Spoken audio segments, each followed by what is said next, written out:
Welcome to the Maryland Shakespeare Players production of Hamlet, the Stamp Student Union. At this time, we ask that you silence your cell phones and any other recording devices that may beep or buzz during the show.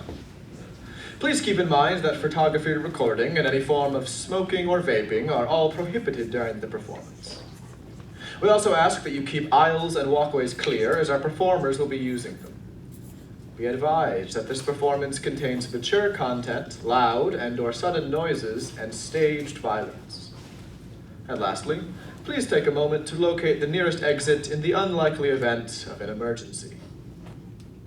Thank you for coming to our show, and welcome to Elsinore.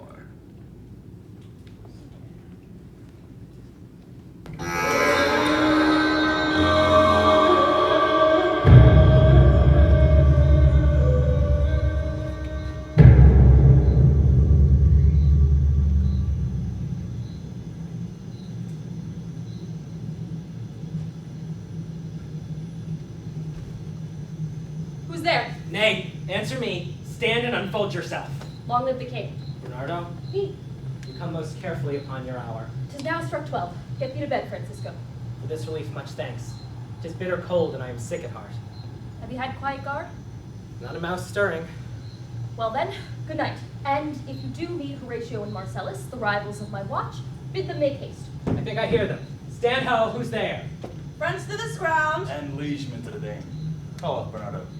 Say, what, is Horatio there? A piece of him. Welcome, Horatio. Welcome, good Marcellus. What? Has his thing appeared again tonight? I've seen nothing. Horatio says, 'tis but our fantasy. Will not let belief take hold of him, touching his dread sight twice seen of us. Therefore, I've entreated him along with us to watch the minutes of this night, that if again this apparition come, we may approve our eyes and speak to it. Tush, tush. Will not appear. Sit down a while, and let us once again assail your ears that are so fortified against our story, what we have 2 nights seen. Well, sit me down, and let us hear Bernardo speak of it. Last night of all, when yon same star that's westward from the pole had made its course to illume that part of heaven where it now burns, Marcellus and myself, the bell then beating one. Peace break thee off! Look where it comes again! In the same figure like the king that's dead. The scholars speak to it, Horatio! Looks it not like the king? Mark it, Horatio. Most like, carries me with fear and wonder. He spoke to. Question it, Horatio! What art thou that usurpest this time of night? Together with that fair and warlike form in which the majesty of fairy Denmark did sometimes march? By heaven, I charge thee, speak! It is offended. See, it stalks away. Stay! Speak! Speak! I charge thee, speak! 'Tis gone and will not answer. How now, Horatio? You tremble and look pale. Is this not something more than fantasy? What think you on it? For my God, I might not believe it if not for the sensible and true avouch of mine own eyes. Is it not like the king? As thou art to thyself. 'Tis strange. Thus twice before, and jump at this dead hour, with martial stock hath begun by our watch. In what particular thought to work, I know not. But by the gross and scope of my opinion, this bodes some strange eruption to our state. I think it be no other but so. Well, may it sort that this pretentious figure comes armed through our watch, so like the king that was and is the question of these wars. A mote it is to trouble the mind's eye. In the most high and palmy state of Rome, a little ere the mightiest Julius fell, the graves stood tenantless, and the sheeted dead did squeak and gibber in the Roman streets. And the stars with trails of fire and dews of blood, disasters in the sun, and that moist star upon whose influence Neptune's empire stands was sick almost to doomsday with eclipse. And even the like precursor of fierce events, as harbingers preceding still the fates and prologue to the omen coming on, have heaven and earth together demonstrated unto our climators and countrymen. Soft, hold low where it comes again.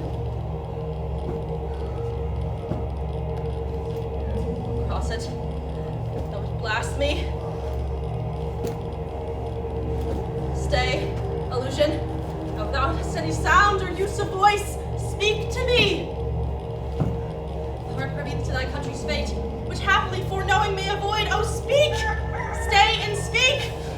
Stop it, Marcellus! Stella, sorry, my partisan! Do if it will not stand! 'Tis here! 'Tis here! 'Tis gone! We do it wrong being so majestical to offer it the show of violence, for it is as the air invulnerable, and our vain blows malicious mockery. It was about to speak when the cock crew. And then it started like a guilty thing upon a fearful summons. I have heard the cock, that is the trumpet to the morn, doth with his lofty and shrill-sounding voice awake the god of day, and at his warning the extravagant and erring spirit hies to his confines. To the truth herein, this present object made probation. So I have heard and do in part believe it. But look, the morn, russet mantle clad, walks o'er the dews of yon high eastward hill. Break we our watch up, and by my advice, let us impart what we have seen tonight unto young Hamlet. For upon my life, this spirit, dumb to us, will speak to him. Do you consent we shall acquaint him with it, as needful our loves, fitting our duty? Let's do it, I pray, and I this morning know we shall find them most conveniently.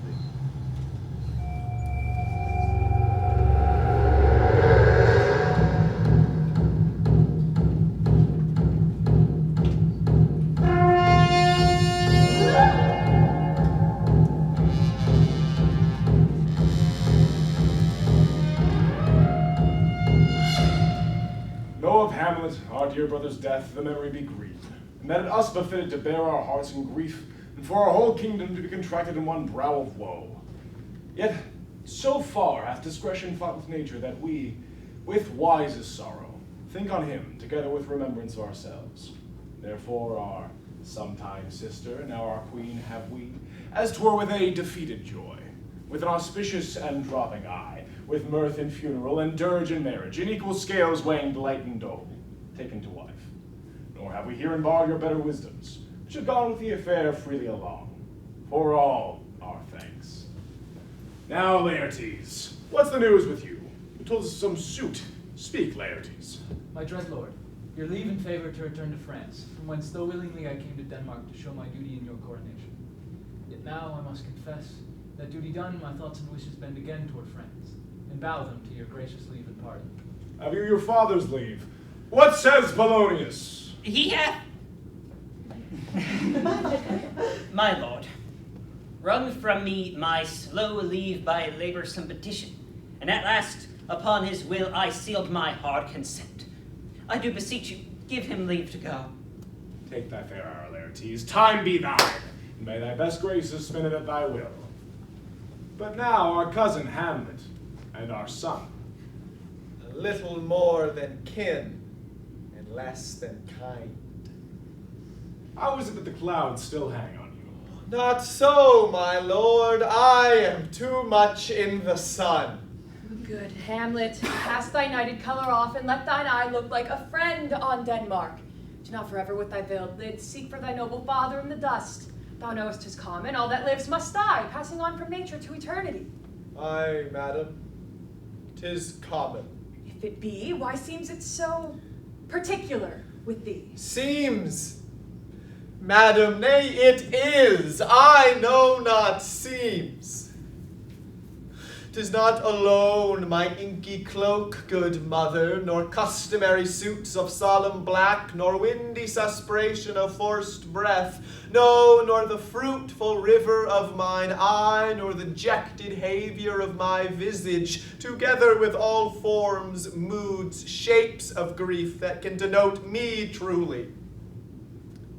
These indeed seem, for they are actions that a man might play. But I have that within which passeth show, these but the trappings and the suits of woe. 'Tis sweet and commendable in your nature, Hamlet, to give these mourning duties to your father so. But you must know, your father lost a father, that father lost his, and its survivor bound to do obsequious sorrow. But to persevere in obstinate condolement is a course of impious stubbornness. 'Tis a manly grief. Why should we, in our peevish opposition, dare to hear it? We pray you, throw to earth this unprevailing woe. Beg you to remain here in the cheer and comfort of our eye. Our chiefest courtier, our cousin, and our son. Let not thy mother lose her prayers, Hamlet. I pray you, stay with us. Go not to Wittenberg. I shall in all my best obey you, madam. Why, 'tis a fair and loving reply. Be as ourselves in Denmark. Madam, come. This gentle and unforced accord of Hamlet sits smiling in my heart, in grace whereof no jocund health that Denmark shall drink today, but the great cannon to the clouds shall tell, and the king's rouse will the heavens brood again, re-speaking earthly thunder. Come, away!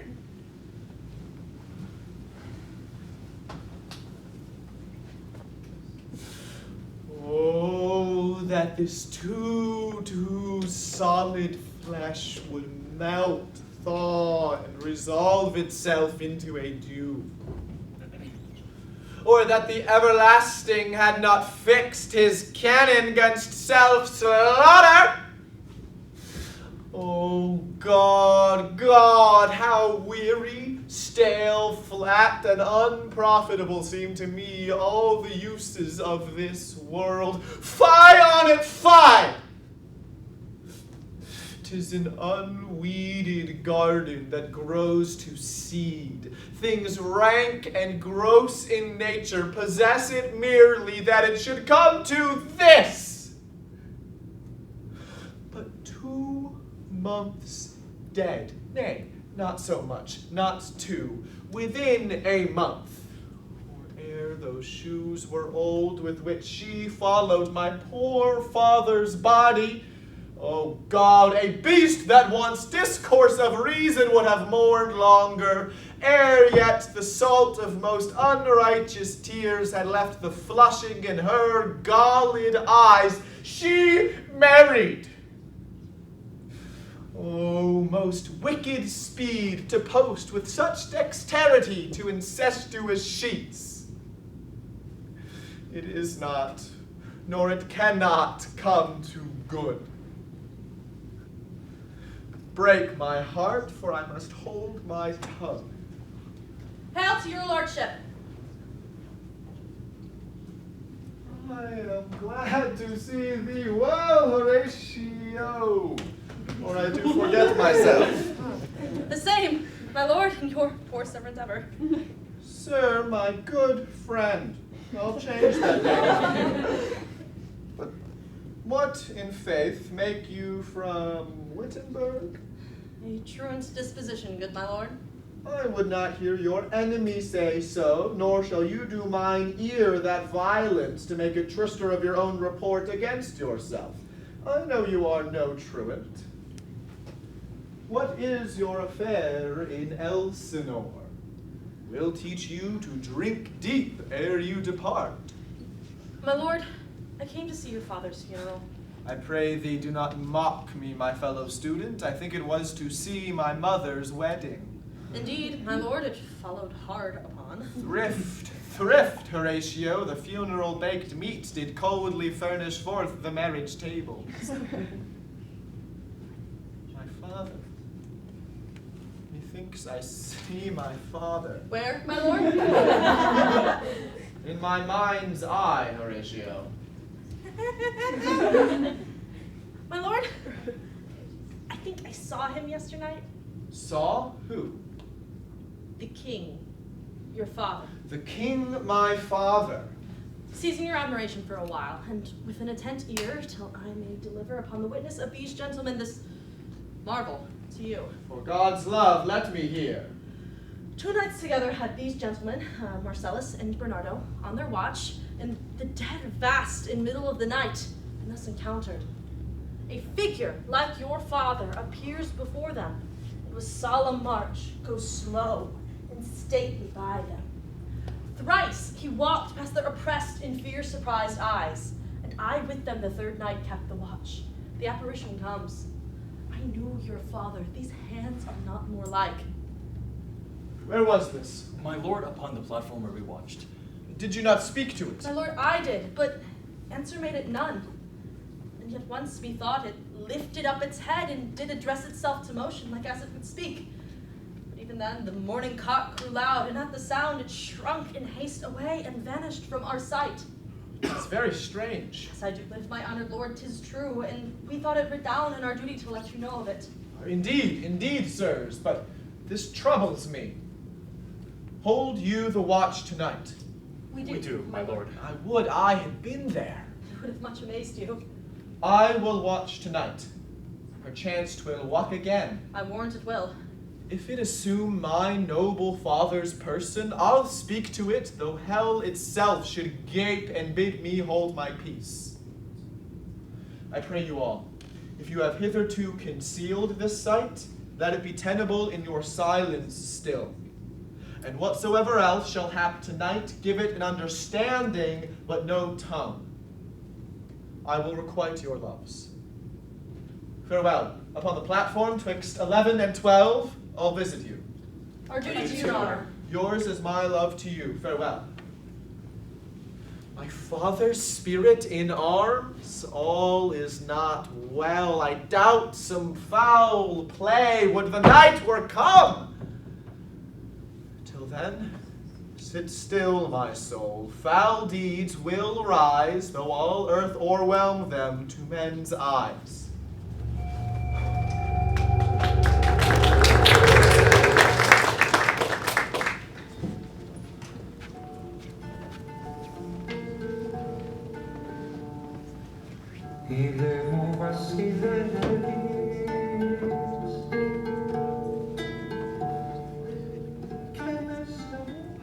My necessaries are embarked.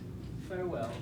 And sister, as the winds give benefit and convoy is assistant, do not sleep, but let me hear from you. Do you doubt that? Oh, for Hamlet and the trifling of his favor. Hold it fashioned in a toy and blood, a violet in the youth of primy nature.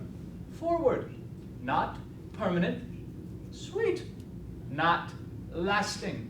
The perfume and suppliance of a minute, no more. No more but so? Oh, think it no more.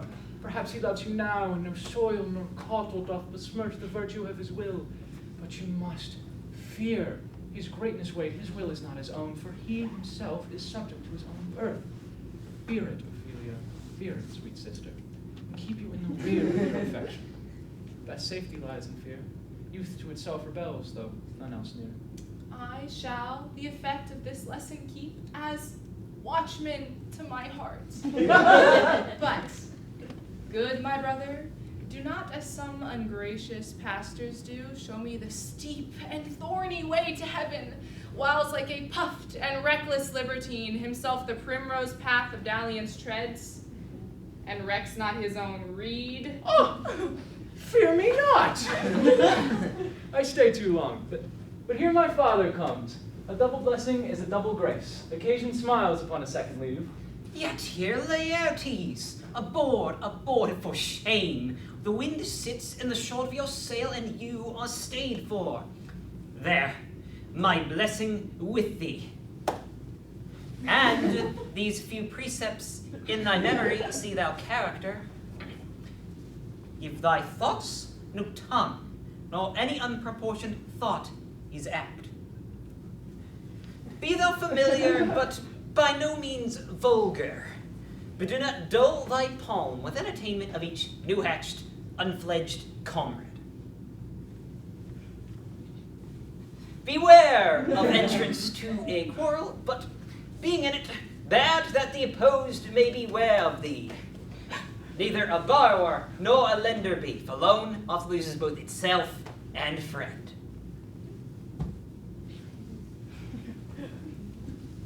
Oh, this above all, to thine own self be true, and it must follow, as the night the day, thou canst not be false to any man. Farewell, my blessing season this in thee. Most humbly do I take my leave, my lord. Farewell, Ophelia, and remember well what I've said to you. 'Tis in my memory locked. And you yourself give it. Farewell!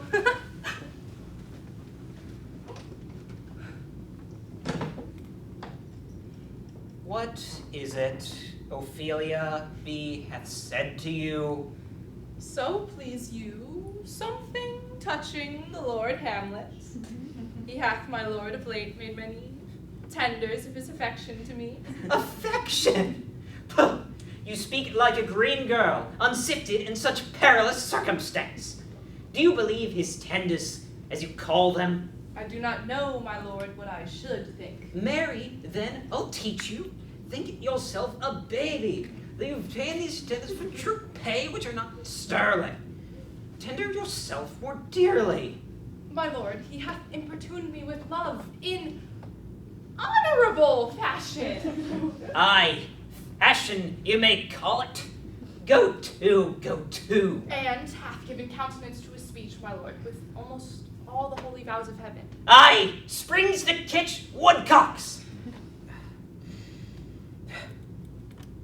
I do know when the blood burns how prodigal the soul runs the tongue vows. These blazes, daughter, giving more light than heat, extinct in both, even in our promise as it is on making, you must not take for fire. From this time forth, be somewhat scanter of your maiden presence. I would not, in plain terms, from this time have you so slander any moment leisures give words or talk with the Lord Hamlet. Look to it, I charge you. Come your ways. I shall obey, my lord.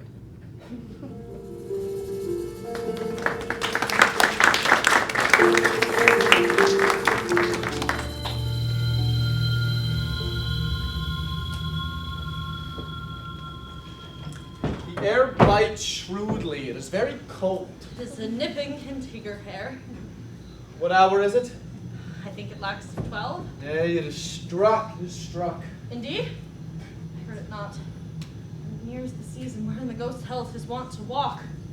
Look, my lord! He comes. Angels and ministers of grace, defend us. Be thou a spirit of health or goblin damned, bring with thee airs from heaven or blasts from hell, be thy intents wicked or charitable, thou comest in such a questionable form that I'll speak to thee.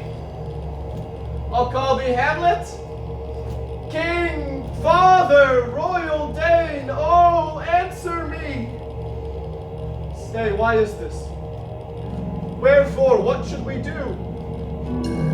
Beckons you to go away with it. But do not go with it. No, by no means. Will not speak, then I will follow it. Do not, my lord.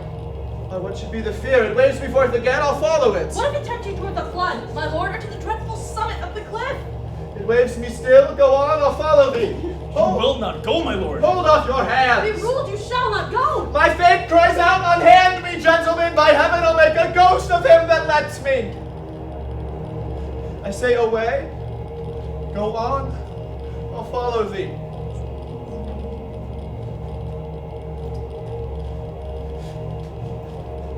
Something is rotten in the state of Denmark. Heaven will direct it. Nay, let's follow him.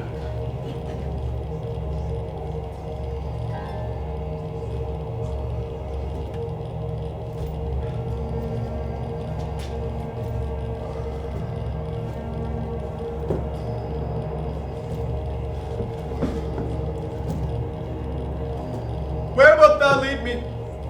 Speak, I'll go no further. Mark me. Speak, I am bound to hear. So wilt thou to revenge when thou shalt hear. What? I am thy father's spirit, doomed for a certain turn to walk the night, and by day confined to fast in fires, until the sins committed in my days of nature are burnt and purged away. List, oh list if thou didst ever thy dear father love. God. Revenge is most foul and unnatural murder. Murder. Murder most foul, as in the best it is, but this most foul, strange and unnatural. Haste me to know it, that I may with wings as swift as meditation or thoughts of love sweep to my revenge.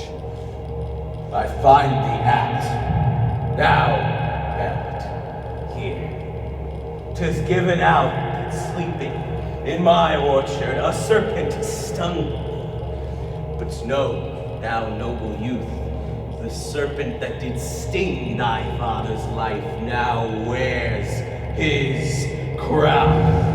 My prophetic soul, mine uncle! Aye, that incestuous, that adulterous beast, with witchcraft of his wit, with traitorous gifts so to seduce, won to his lust the will of my most seeming virtuous queen.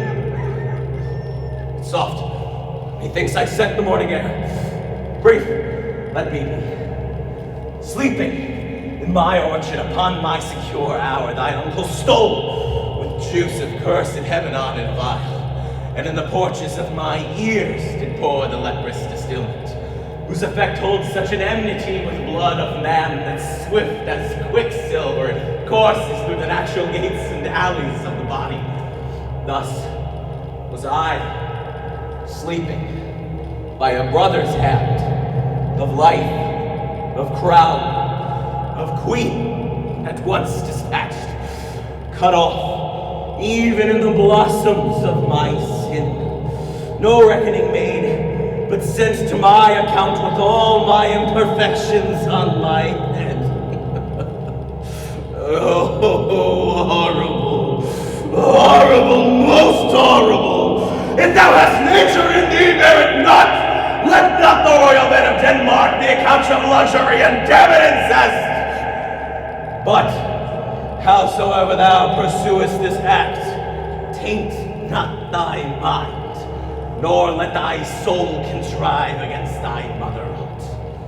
Leave her to heaven, to those thorns that in her bosom lodge, to prick and sting. Fare thee well at once. The glowworm shows the man to be near, and begins to pale his ineffectual fire. Adieu, adieu, Hamlet. Remember me.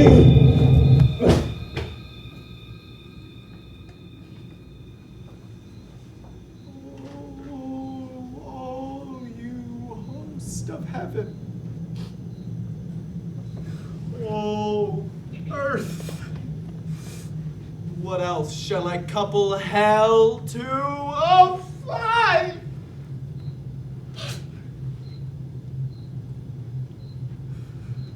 But hold my heart. And you, my sinews, grow not instant old, but bear me stiffly up. Remember thee.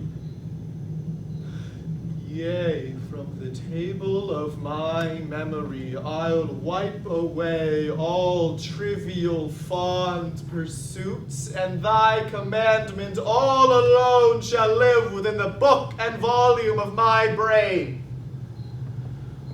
Oh, villain, villain, smiling, damn it, villain! I have sworn it. My lord! My lord! Lord Hamlet? So be it. My noble lord, how is it? What news, my lord? Oh, wonderful. Could my lord tell it? Nay, you'll reveal it. Not I, my lord, by heaven. Nor I, my lord. How sayest thou? What heart of man once thinketh, but you'll be secret. My friends, as you are friends, scholars, and soldiers, give me one poor request. What is it, my lord? We will. Never make known what you have seen tonight. My lord, we will not. We will not. Nay, but swear it. In faith, my lord, not I. Nor I, my lord, in faith. Upon my sword. We have sworn, my lord, already. Indeed, upon my sword, indeed. Boy, what sayest thou, true penny? Art thou there? Come on, you heard the fellow in the cellarage consent to swear. Propose the oath, my lord. Never to speak of what you have seen tonight. Swear by my sword. Oh, day and night, but this is wondrous strange. Therefore, as a stranger, give it welcome. There are more things in heaven and earth, Horatio, than are dreamt of in your philosophy. But come, here as before, so help you mercy, never, how strange or odd soe'er I bear myself, as I perchance hereafter shall think meet to put in antic disposition on, that you, at such time seeing me, never shall, with any such ambiguous giving out, to note that you know aught of me. This not to do, so grace and mercy at your most need help you swear. Swear. Rest, perturbed spirit.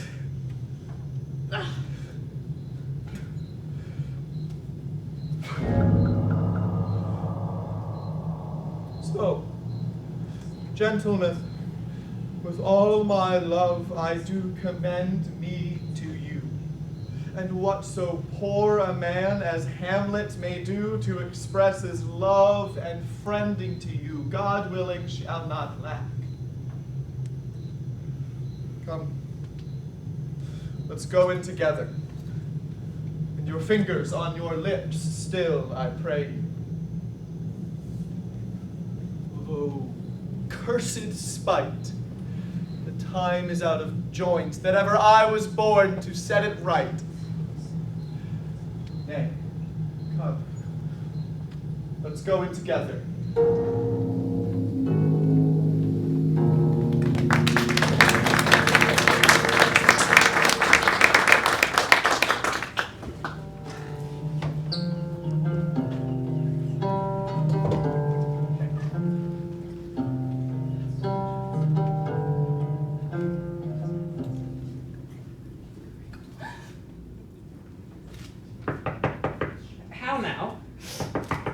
Ophelia?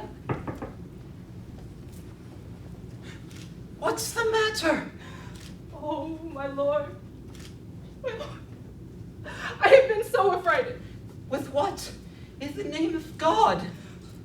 My lord, I was sewing in my closet.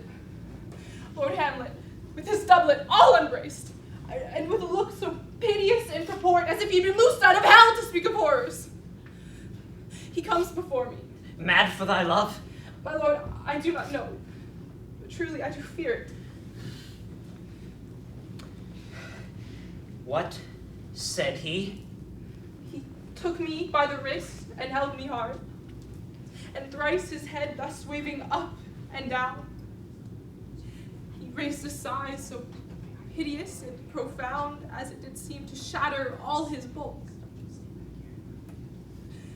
and end his being. That done, he lets me go, and with his head over his shoulder turned, he seemed to find his way without his eyes, for out of doors he went without their helps, and to the last bended their light on me. Come, go with me. I will go seek the king. This is the very ecstasy of love that does afflict our natures. I am sorry. What? Have you given him any hard words of late? No, my good lord, but as you did command, I did repel his fetters and denied his access to me.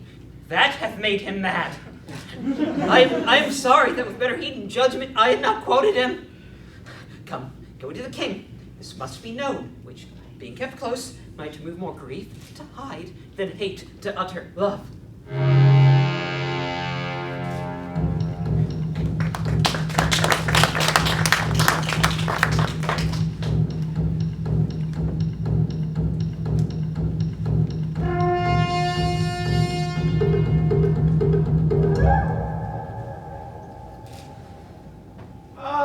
Welcome, dear Rosencrantz and Gilden. Moreover, that we much did long to see you, the need that we have to use you to provoke our hasty sending. Something you have heard of Hamlet's transformation. So called saith nor the exterior nor the inward man resembles what it was. It should be, more than his father's death, has put him so far from the understanding of himself I cannot dream of. I entreat you, that being of so young days brought up together, that you vouchsafe your rest here in our court some little time, and by your companies drawn to pleasures, and to gather, from occasion as you may glean, whether aught to us unknown afflicts him thus, that opened lies within our remedy. Good gentleman, he hath much talked of you, and sure I am there not men living to whom he more adheres. If it should please you to expend your time with us a while for the supply and profit of our hope, your visitation shall receive such thanks as fits a king's remembrance. Both your majesties might, by the sovereign power you have of us, put your dread pleasures more into command than to entreaty. But we both obey, and here give up ourselves in the full bent to lay our service freely at your feet to be commanded. Thanks, Rosencrantz and gentle Guildenstern. Thanks, Guildenstern and gentle Rosencrantz. Now I do beseech you to go instantly visit my too much changed son. Heavens make our presence and our practice pleasant and helpful to him. Aye, amen. I assure my good liege that I have found the very cause of Hamlet's lunacy. Oh, speak of that we do long to hear. I doubt it is no other but the main, his father's death and our over-hasty marriage. My good lord and madam, to expostulate what majesty should be, what duty is, why day is day, night, night, in time is time. We're nothing but to waste night, day, and time. Therefore, since brevity is the soul of wit, and tediousness the limbs and outward flourishes, I will be brief. More matter with less art. But madam, I swear I use no art at all.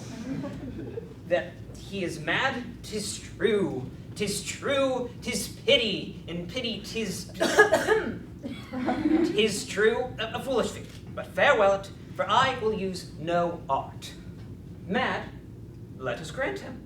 Then and now remains that we find out the cause of this effect, or rather say, the cause of this defect. For this effect, defective, comes by cause. Thus it remains in the remainder thus. Perpend. I have a daughter, she is mine, who, in her duty and obedience, mark, hath given me this. Now gather and surmise. To the celestial and my soul's idol, the most beautified Ophelia. Came this from Hamlet to her? Good madam, stay a while, I will be faithful. Doubt thou the stars are fire, doubt that the sun doth move, doubt truth to be a liar, but never doubt I love. O dear Ophelia, I love thee best, thine evermore most dear lady, whilst this machine is to him Hamlet. This, in obedience, hath my daughter shown me. But how hath she received his loves? What do you think of me? As of a man faithful and honorable. I would fain prove so. But what might you think when I had seen this hot love on the wing? What might you think? No, I went round to work, and to my young mistress thus did I bespeak, Lord Hamlet is a prince, out of thy star, this must not be. And then precept gave her that she should lock herself from his resort, which, being done, she took the fruits of my advice. And he repulsed a short tale man, fell into a sadness, then into a fast, then into a watch, thence to weakness, thence to a lightness, and by this declension into the madness wherein now he raves and all we mourn for. You think 'tis this? It may be, very likely. How may we try it further? You know, sometimes he walks for hours together here in the lobby. So he does indeed. At such a time, I'll loose my daughter to him. Be you and I behind an arras, then. Mock the encounter. If he love her not, and be not from his reason fallen thereon, let me be no assistant to estate, but keep a farm and carters. We will try it. But look where sadly the poor wretch comes reading. Away, I do beseech you, both, away.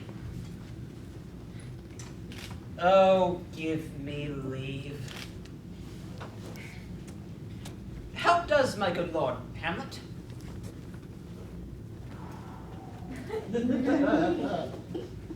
Well, God mercy. Do you know me, my lord? Excellent well.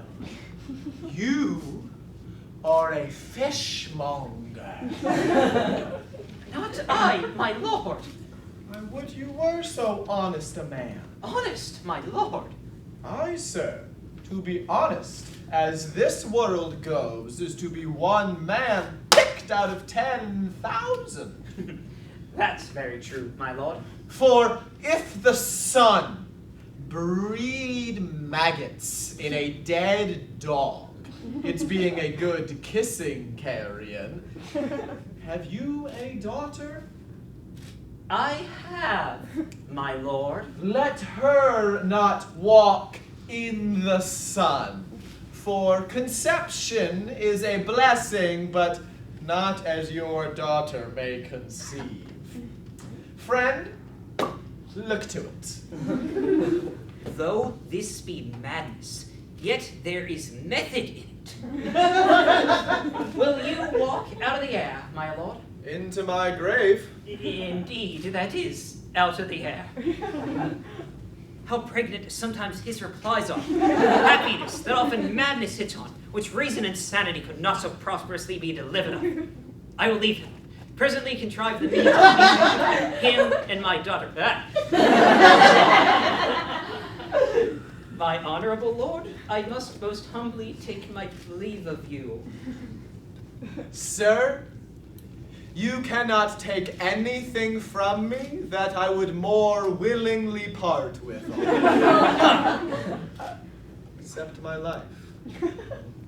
Except my life! Except my life!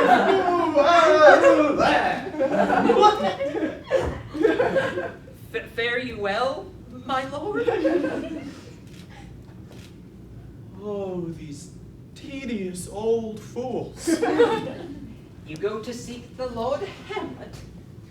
There he is. God save you, sir. My honored lord! My most dear lord!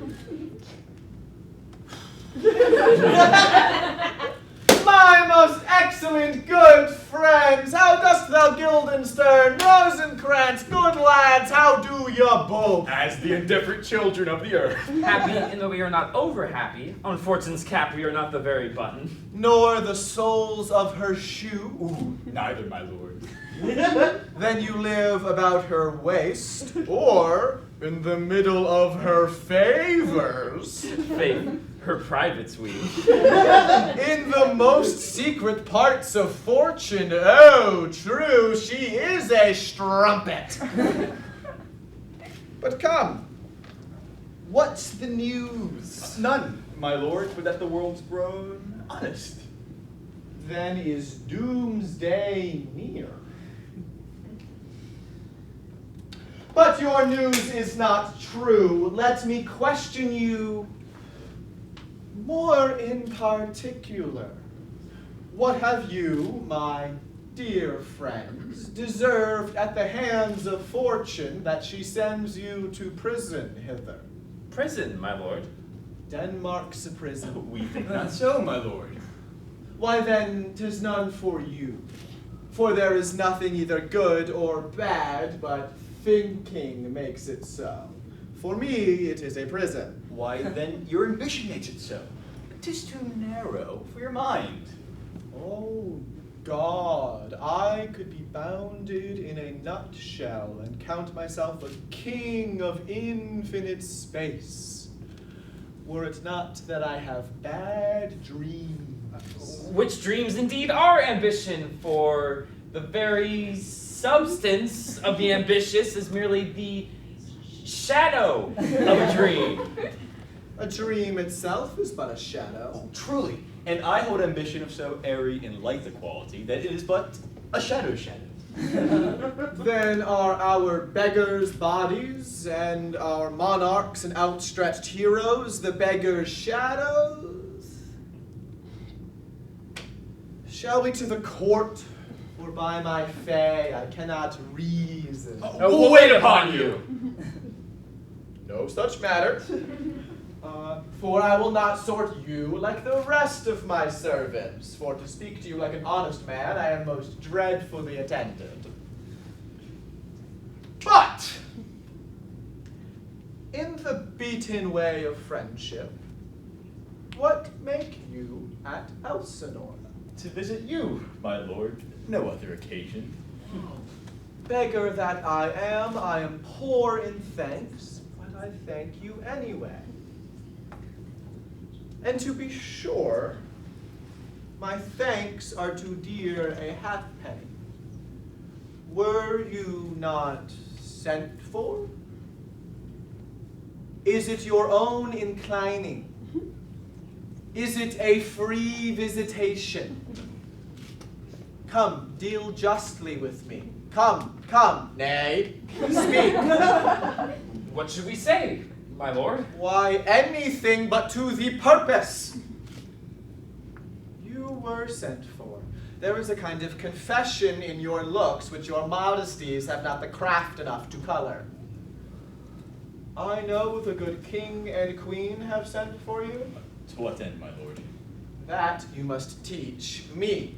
But let me conjure you by the rights of our fellowship, by the consonancy of our youth, by the obligation of our ever-preserved love, by what more dear a better proposer could charge you withal, be even and direct with me, whether you were sent for or no.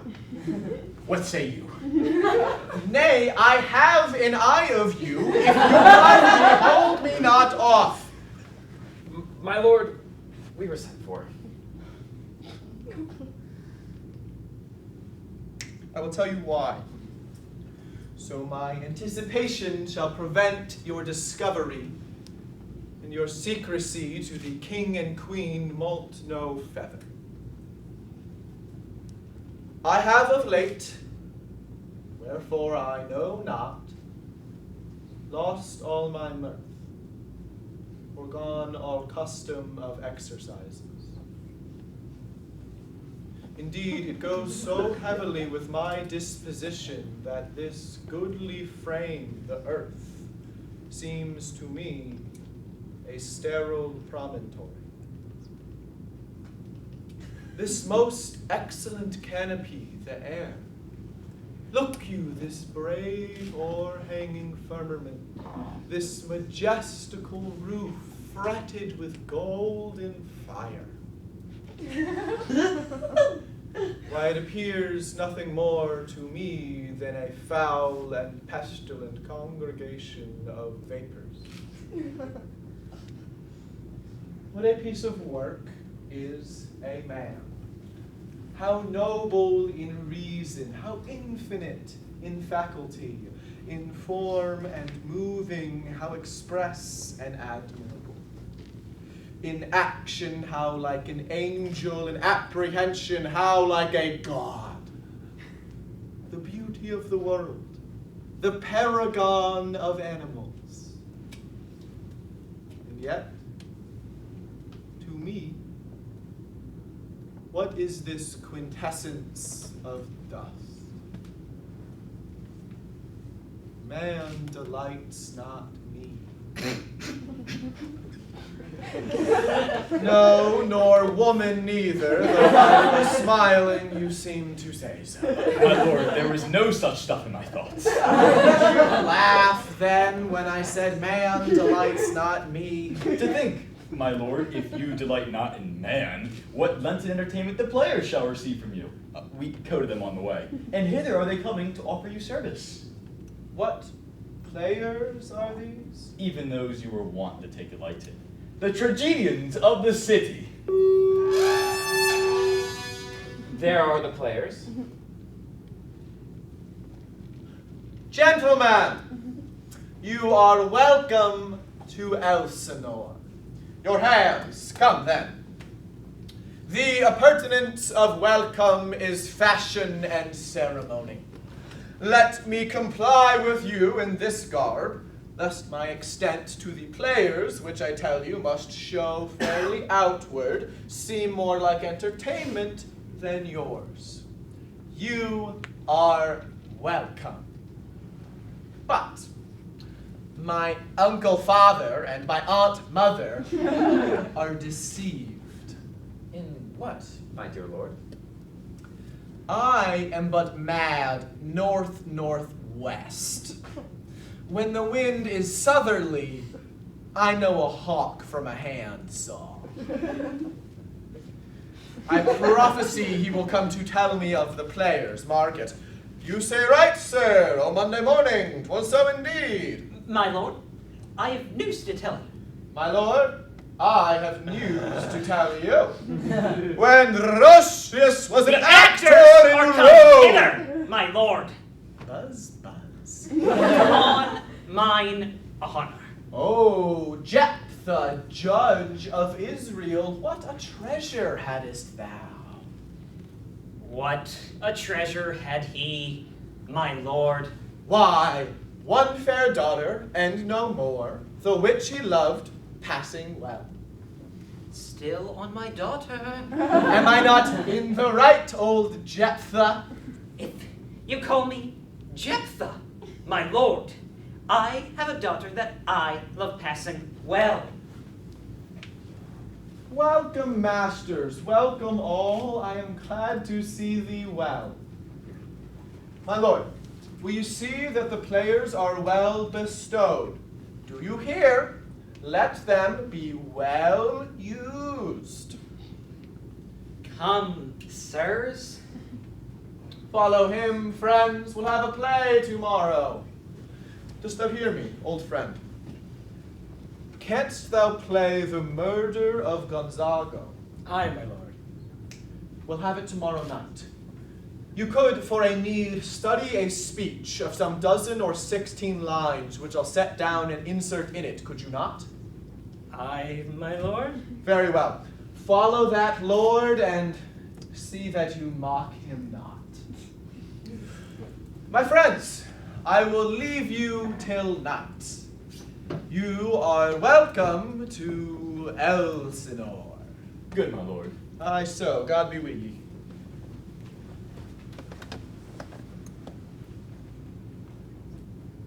Now I am alone. Oh, what a rogue and peasant slave am I. I should have fatted all the region kites with this slave's offal. Bloody, bawdy villain, remorseless, treacherous, lecherous, kindless villain, oh, vengeance!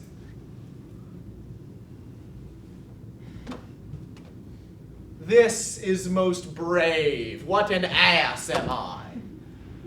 That I, the son of a dear father murdered, prompted to my revenge by heaven and hell, must like a whore unpack my heart with words, fie upon it, flow about my brain. I have heard that guilty creatures sitting at a play have, by the very cunning of the scene, been so struck to the soul that presently they have proclaimed their malefactions. For murder, though it have no tongue, will speak with most miraculous organ. I'll have these players play something like the murder of my father before mine uncle. I'll observe his looks. I'll tempt him to the quick. If he but blench, I know my course. The spirit I have seen may be the devil, and the devil hath power to assume a pleasing shape. I'll have grounds more relative than this. The play's the thing, wherein I'll catch the conscience of the king.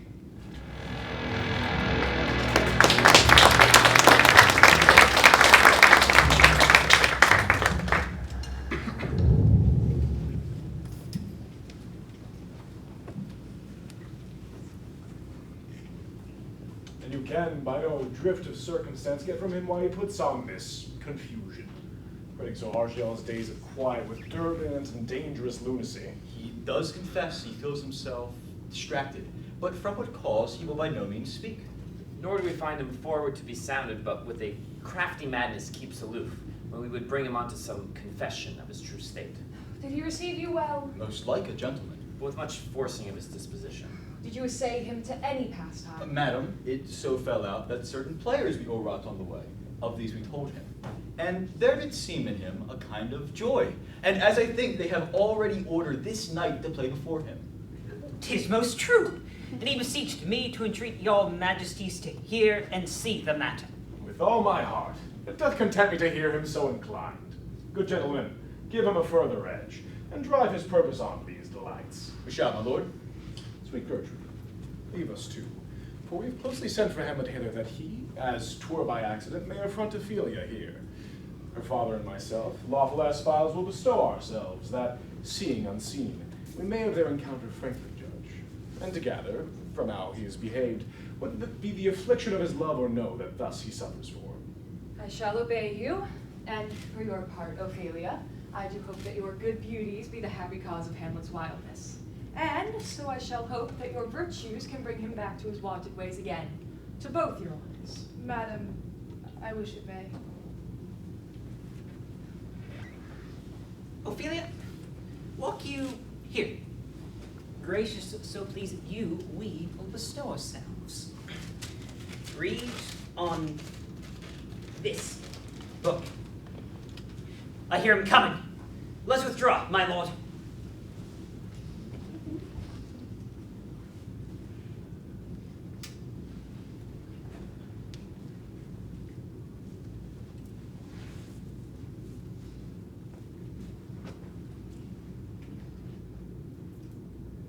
Be or not to be? That is the question. Whether 'tis nobler in the mind to suffer the slings and arrows of outrageous fortune, or to take arms against a sea of troubles and by opposing end them. To die, to sleep, no more. By a sleep, we say, we end the heartache and the 1,000 natural shocks that flesh is heir to.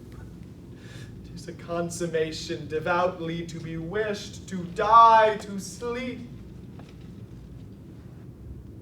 To sleep, perchance, to dream. Aye, there's the rub. For in that sleep of death, what dreams may come when we have shuffled off this mortal coil must give us pause. There's the respect that makes calamity of so long life. For who would bear the whips and scorns of time when he himself might his own quietus make with a bare bodkin? Who would fardels bear to grunt and sweat under a weary life, but that the dread of something after death?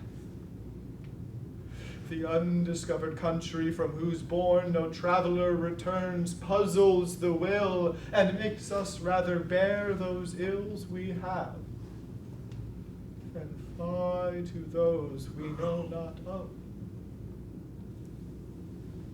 Thus conscience does make cowards of us all, and in this regard their currents turn awry, lose the name of action. Soft you now. Fair Ophelia, nymph, in thy orisons be all my sins remembered. Good, my lord. How does your honor for this many a day? I humbly thank you. Well.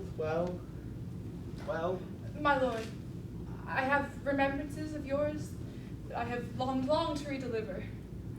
I pray you, now receive them. No, not I. I never gave you aught. My honored lord, you know right well you did. With them, words of so sweet breath composed has made the things more rich. their perfume lost, take these again. For to the noble mind, rich gifts wax poor when givers prove unkind. There, my lord. Are you honest? My lord.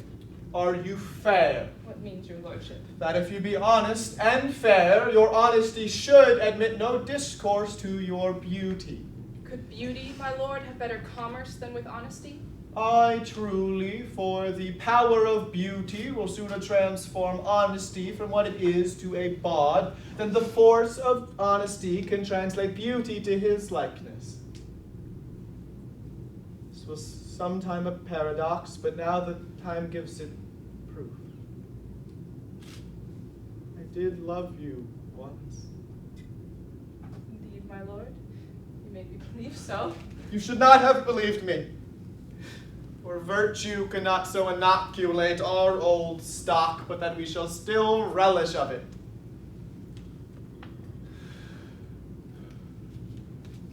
I loved you not.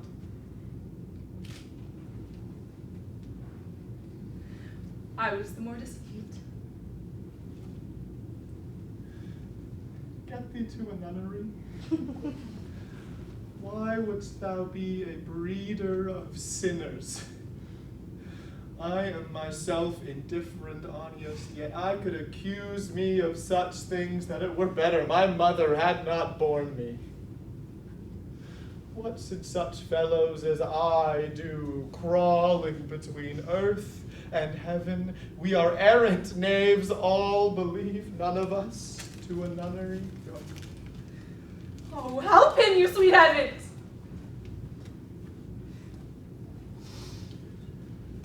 If thou dost marry, I'll give thee this plague for thy dowry. Be thou as chaste as ice, as pure as snow, thou shalt not scape calumny. Go thy ways to a nunnery, and quickly too. Oh, heavenly powers, restore him! I have heard of your paintings too, well enough. God has given you one face, and you make yourself another. You jig, you amble, and you lisp. You make your wantonness your ignorance, and you nickname God's creatures. I'll have no more on it. It hath made me mad.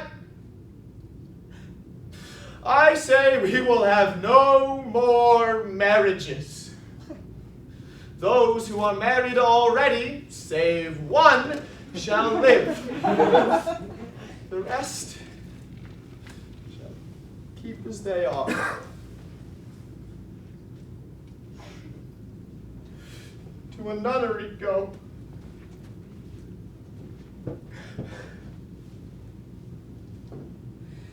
Oh, what a noble mind is here o'erthrown. The courtiers, soldiers, scholars, eye, tongue, sword, the observed of all observers, quite down. And I, the ladies most deject and wretched, that sucked the honey of his music vows, now see that noble and most sovereign reason, like sweet bells jangled, out of tune and harsh, that unmatched form and feature of blown youth, blasted with ecstasy. Oh! Woe is me! To have seen what I have seen, see what I see. Love? His affections do not that way tend. Nobody spake, but with that form a little was not like madness. There's something in his soul, over which his melancholy sits on brood, and I do doubt the hatch and the disclose will be some danger. For which to prevent, I have in quick determination thus set it down. He shall, with speed, to England. It shall do well. But yet, do I believe the origin commencement of his grief still sprung from neglected love? How now, Ophelia? You need not tell us what Lord Hamlet said. We heard it all. My lord, do as you please. But if you hold it fit, after the play, let his queen mother all alone entreat him to show his grief. Let her be around with him, and I'll be placed, so please you, in the ear of all their conference. If she find him not, then to England send him, or confine him to where your wisdom best shall think. It shall be so. Madness in great ones must not unwatched go.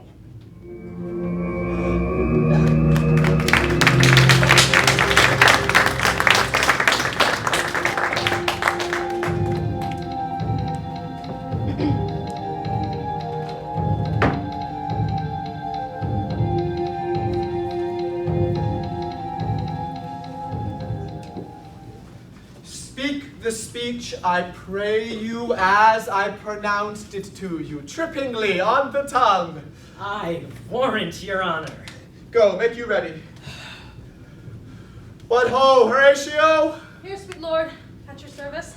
Horatio, thou art e'en as just a man as e'er my conversation coped withal. My dear lord. Nay, do not think I flatter. For ever since my soul was mistress of her choice, and could of men distinguish, her election hath sealed thee for herself. Give me the man who is not passion's slave, and I will keep him in my heart's core, I my heart of hearts, as I do thee. But something too much of this. There is a play tonight before the king.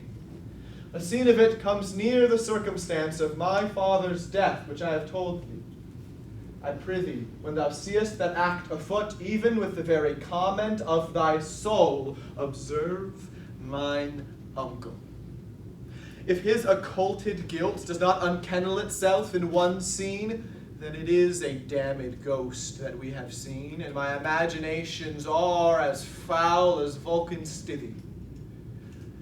Give him heedful note, for mine eyes will rivet to his face, and after we will both our judgment join in censure of his seeming. Well, my lord, if you steal up whilst this play is playing and escape detecting, I will pay the theft. They are coming to the play. Get you a place. I must be idle. How fares our cousin Hamlet? Excellent well, in faith. Oh, the chameleon's dish. I eat the air, promise crammed. You cannot feed capon so. I have nothing to say to Hamlet. These words are not mine. No, nor mine now. Come hither, my dear Hamlet, sit by me. No, good mother. Here's metal more attractive. Oh, ho. Do you mock that? Lady,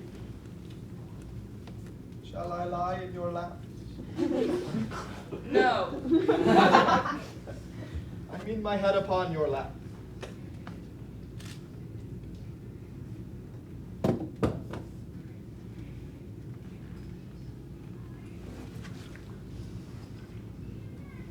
I, my lord.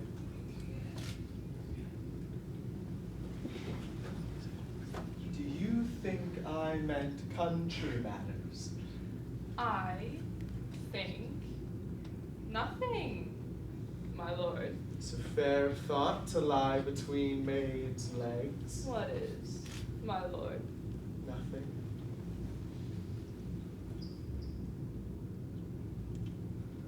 You are merry, my lord. Who, I? I, my lord.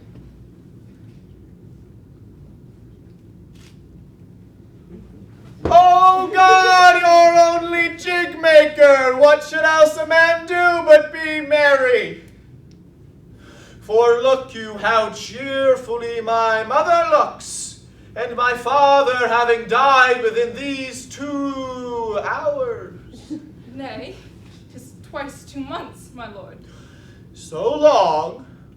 Why, then let the devil wear black, for I'll have a suit of sables. Oh, heavens, died so long and not forgotten yet. Why, then there's hope. A great man's memory may outlive his life by half a year. You are not. I'll mark the play. For us and for our tragedy, here stooping to your clemency, we beg your hearing patiently. Is this the prologue or a posy of a ring? 'Tis brief, my lord. It's a woman's love. Full 30 times hath Phoebus' cart gone round, Neptune's salt wash and Tellus' orbit ground, and 30 dozen moons with borrowed sheen. Around the world have times 1230s been, since love our hearts and Hymen did our hands, unite mutual in most sacred bands. So many journeys, may the sun and moon make us again count o'er ere love be done. But woe is me, you are so sick of late, so far from cheer and from your former state that I distrust you. Yet, though I distrust, discomfort you, my lord, it nothing must. For what my love is, proof hath made you know. And as my love is size, my fear is so. Where love is great, the littlest doubts are fear. Where little fears grow great, great love grows there. Faith, I must leave thee, love, and shortly too. My operant powers their functions leave to do, and thou shalt stay in this fair world behind. Honored, beloved, and happily one is kind for husband. Oh, confound the rest! Such love must need be treason in my breast. In second husband let me be accursed. None wed the second, but who killed the first. Wormwood, wormwood. A second time I kill my husband dead, when second husband kisses me in bed. Both here and hence pursue me lasting strife, if, once a widow, ever I be a wife. She should break it now. 'Tis deeply sworn.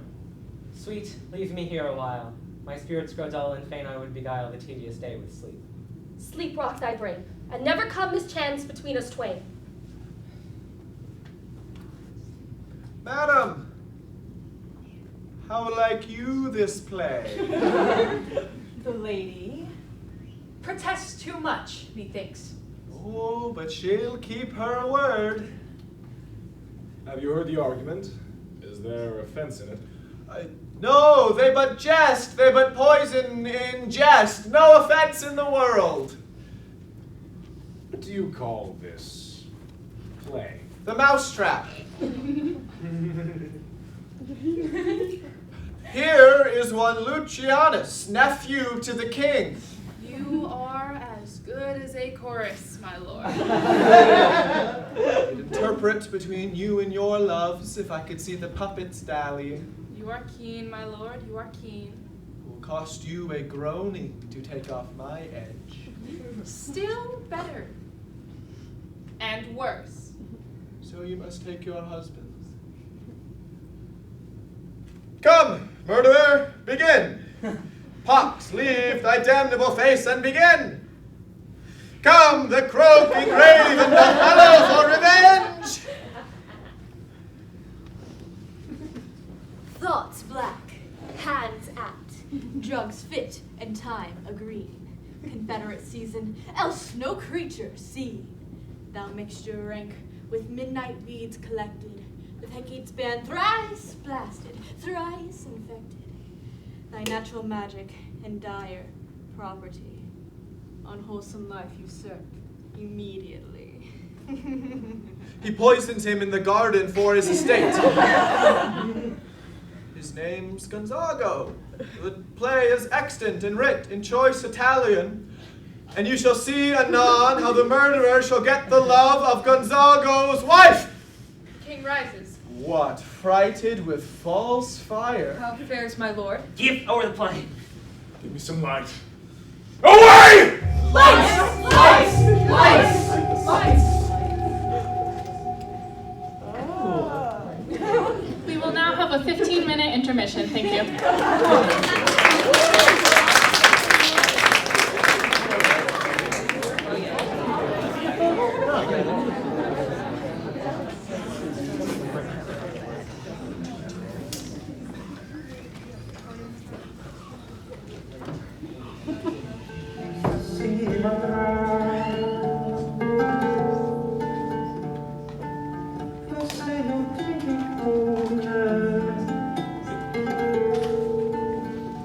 Why, let the stricken deer go weep, the heart ungalled play, for some must watch, while some must sleep, so runs the world away.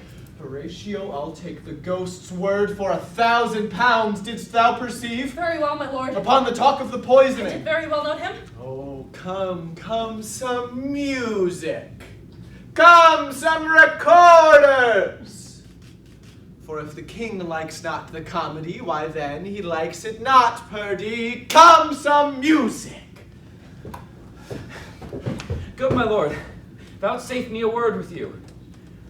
Sir, a whole history. The king, sir. What of him? Is in his retirement marvelous distempered. With drink?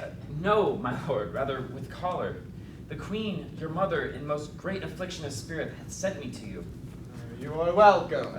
Nay, good my lord, this courtesy is not of the right breed. If it shall please you to make me a wholesome answer, I will do your mother's commandment. If not, your pardon and my return shall be the end of my business. Sir, I cannot. What, my lord? Make you a wholesome answer, my wit's diseased. But to the matter, my mother, you say... Then thus she says, your behavior hath struck her into amazement and admiration. Oh, most wonderful son that can so astonish a mother. But is there no sequel on the heels of this mother's admiration in part? She desires to speak with you in her closet ere you go to bed. So we shall, for she 10 times our mother. Have you any further trade with us? My lord, you once did love me. So I do still by these pickers and stealers. Good, my lord, what is the cause of your distemper? You do surely bar the door upon your own liberty if you deny your griefs to your friend. Sir, I lack advancement. How can that be when you have the voice of the king himself for your succession in Denmark? Oh, look, here are the recorders. Let me see one. Oh, my lord, if my duty be too bold, my love is too unmannerly. Will you play upon this pipe? Believe me, I cannot. I do beseech you. I know no touch of it, my lord. Why, look you here. 'Tis easy as lying. Govern these ventages with your fingers and thumb. Give it breath with your mouth, and it will discourse most eloquent music.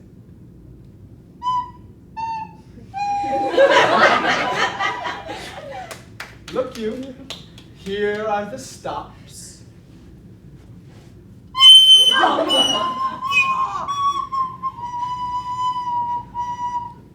But these cannot I command to any utterance of harmony. I know not the skill. Why, look you now, how unworthy of a thing you make of me. You would play upon me. You seem to know my stops. You would pluck out the heart of my mystery and sound me from my lowest note to the top of my compass. There is much music, such excellent voice in this little organ, yet cannot you make it speak. Blood, do you think I am easier to be played upon than a pipe? Call me what instrument you will, though you can fret me, you cannot play upon me. God bless you, sir. My lord, the queen the queen the queen would speak with you then presently!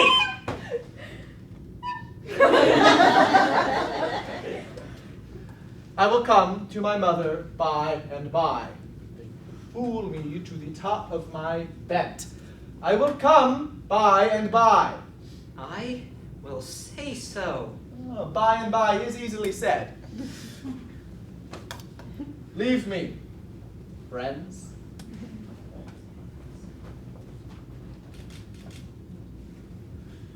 'Tis now the very witching time of night, when churchyards yawn and hell itself breathes out contagion to this world. Now I could drink hot blood and do such bitter business as the day would quake to look on. Soft, now to my mother. And how in my words, soe'er she be shent, to give them seals, never my soul consent.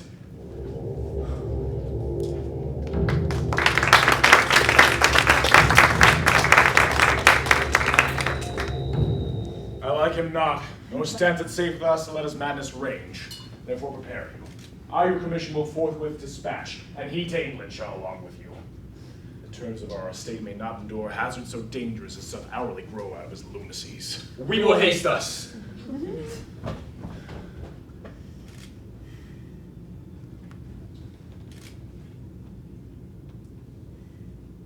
My lord? He's going to his mother's closet. Behind the arras, I'll convey myself to hear the process. Fare you well, my liege. I'll call upon you ere you go to bed and tell you what I know. Thanks, dear my lord.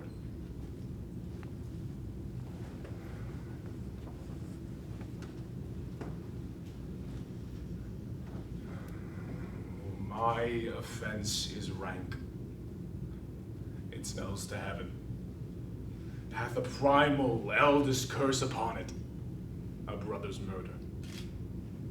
Pray can I not?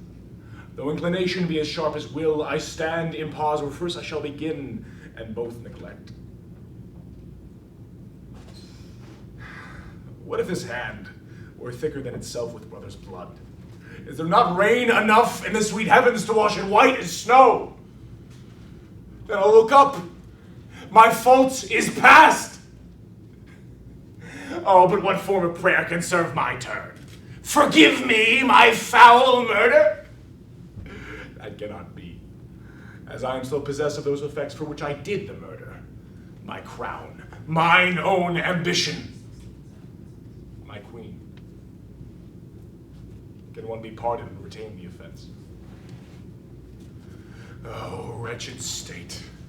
Oh, bosom black as death!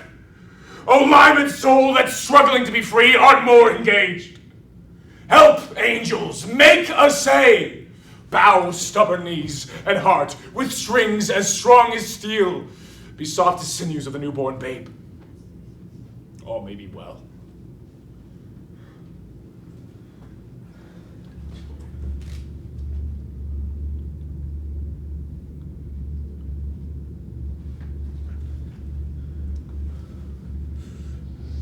Now I might do it, Pat. Now he is praying, and now I'll do it. And so he goes to heaven, and so am I revenged. That would be scanned. A villain kills my father, and for that I, his sole son, do this same villain send to heaven? Oh, this is hire and salary, not revenge. He took my father grossly, full of bread, his crimes broad blown, and where his audit stands, who knows save heaven? But in our circumstance and course of thought, 'tis heavy with him.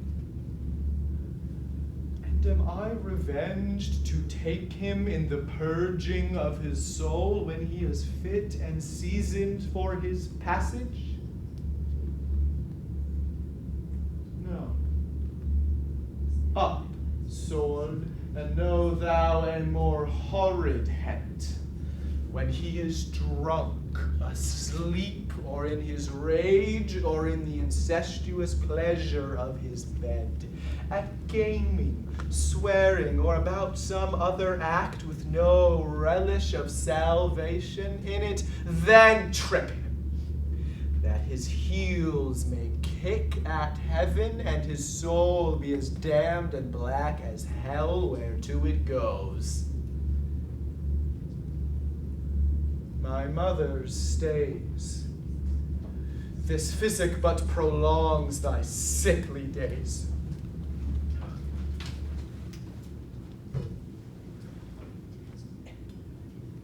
My words fly up.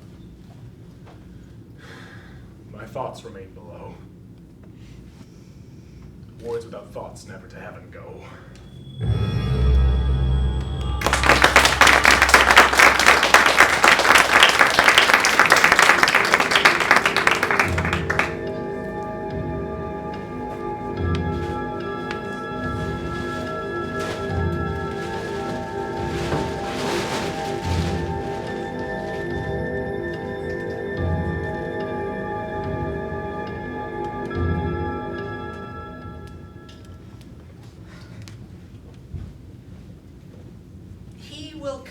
Straight. Look, you lay home to him.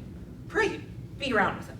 Mother, mother, mother! I'll warrant you. Fear me not. Withdraw, I hear him coming.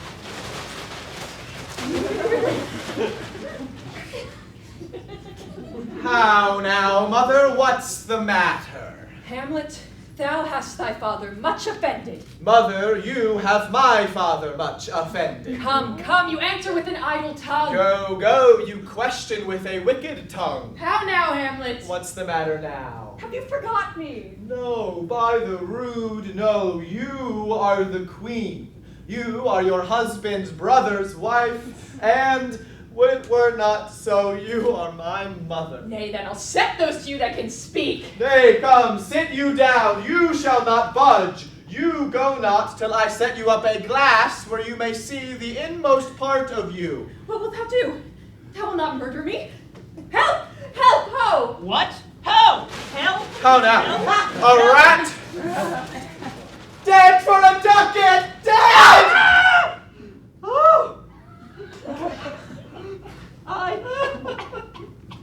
am slain. Oh, me. What hast thou done? Nay, I know not. Is it the king? Rash and bloody deed is this? A bloody deed. Almost as bad, good mother, as kill a king and marry with his brother. Let's kill a king. Aye, lady, 'twas my word.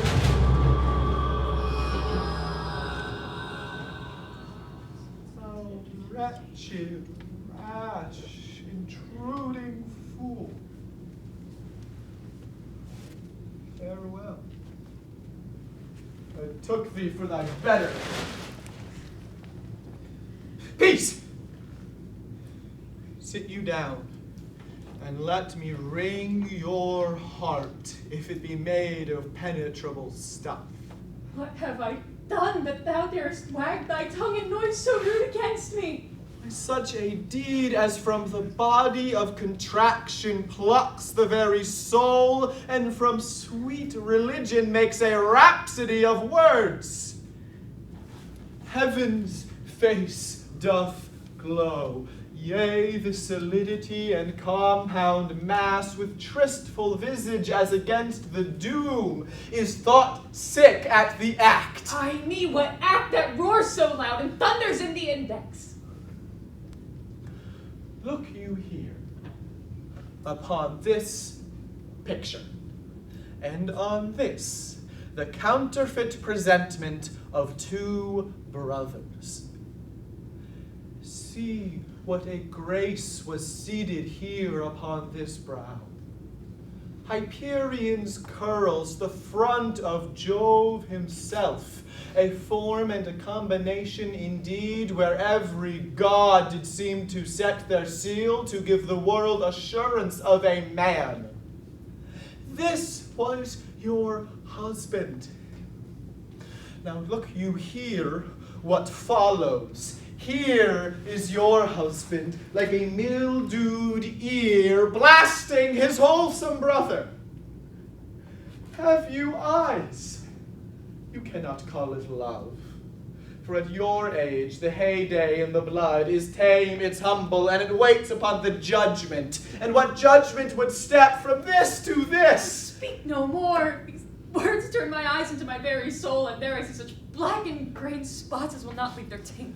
Nay, but to live in the rank sweat of an enseamed bed, stewed in corruption, honeying and making love, or the nasty Speak no more! These words enter like daggers in my ears. No more, sweet A Hamlet! king of shreds and patches! Oh, save me and hover o'er me with your wings, you heavenly gods. What would your gracious figure? Alas, he's mad. Do you not come, your tardy son, to chide that lapsed in time and passion lets go by the important acting of your dread command? Oh, say! Do not forget, this visitation is but to whet thy almost blunted purpose. Look, amazement on thy mother's face. Stand between her and her fighting son. Speak to her, Hamlet.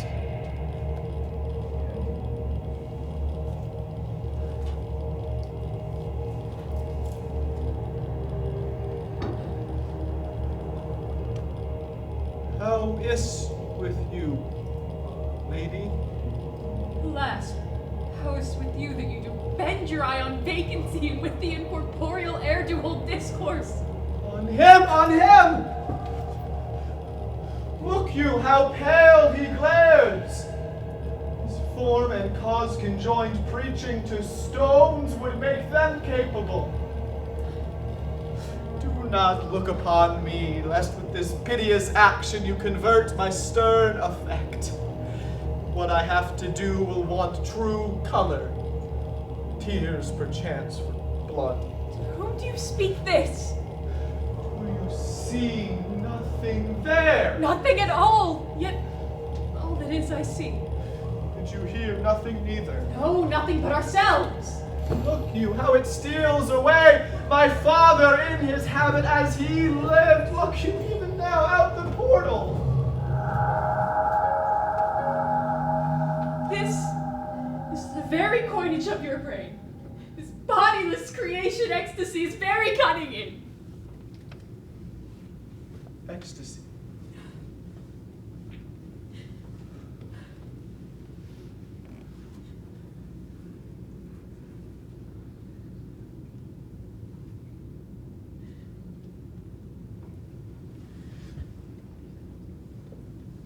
My pulse, as yours, doth temperately keep time and makes as healthful music. It is not madness that I have uttered. Confess yourself to heaven.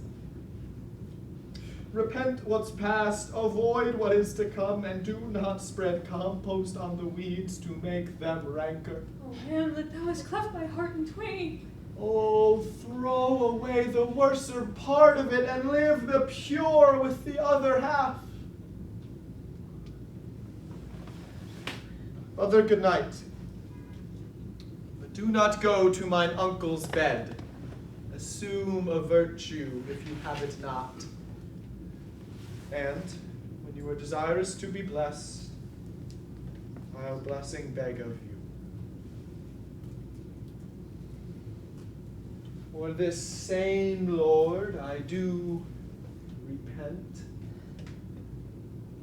but heaven hath pleased it so to punish me with this, and this with me. I must be cruel only to be kind. Thus bad begins, and worse leaves behind. One word more, good lady. What shall I do?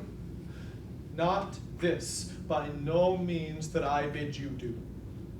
Let the bloat king tempt you again to his bed, pinch wanton in your cheek, call you his mouse, and let him, for a pair of reechy kisses, make you ravel all this matter out.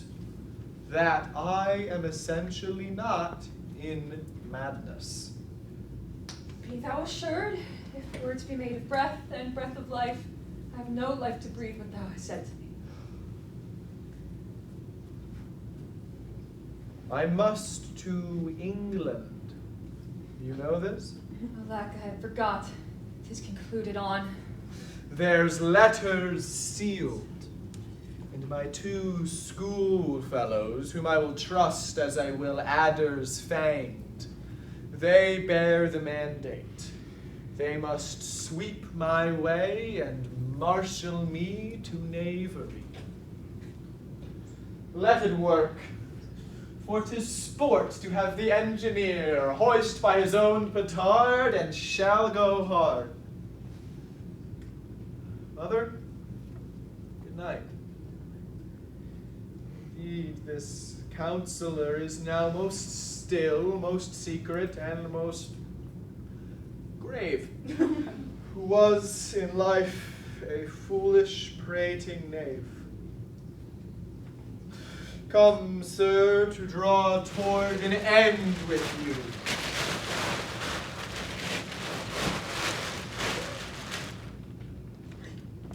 Good night, Mother.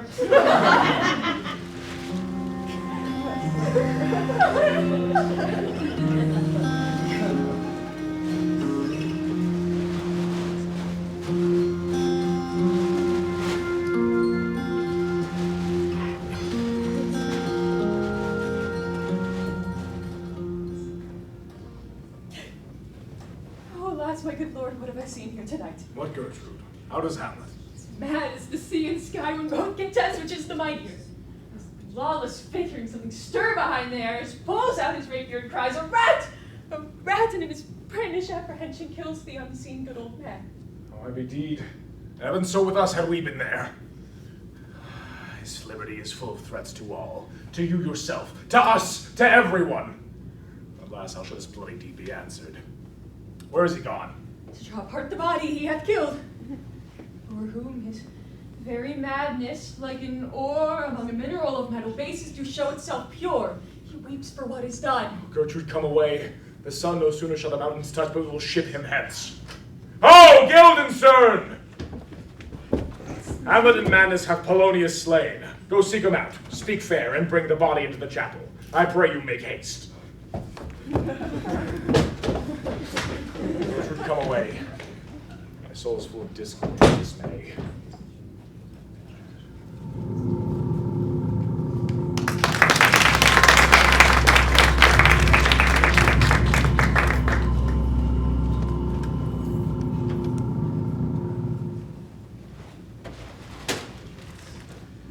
Safely stowed. Hamlet! Lord Hamlet! What noise? Who calls on Hamlet? Oh, here they come. What have you done, my lord, with the dead body? Compounded it with dust, whereto 'tis kin. My lord, you must show us where the body is, and go with us to the king. The body is with the king. The king is not with the body. The king is a thing. A thing, my lord. Of nothing. Bring me to him. Hide, fox, and I'll after.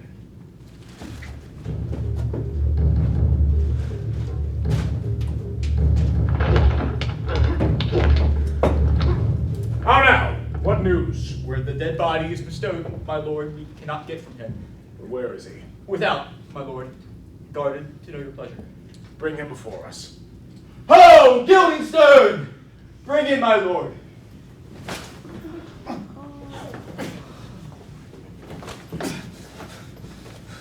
Now, Hamlet, where is Polonius? At supper. At supper. Where? Not where he eats, but where he is eaten.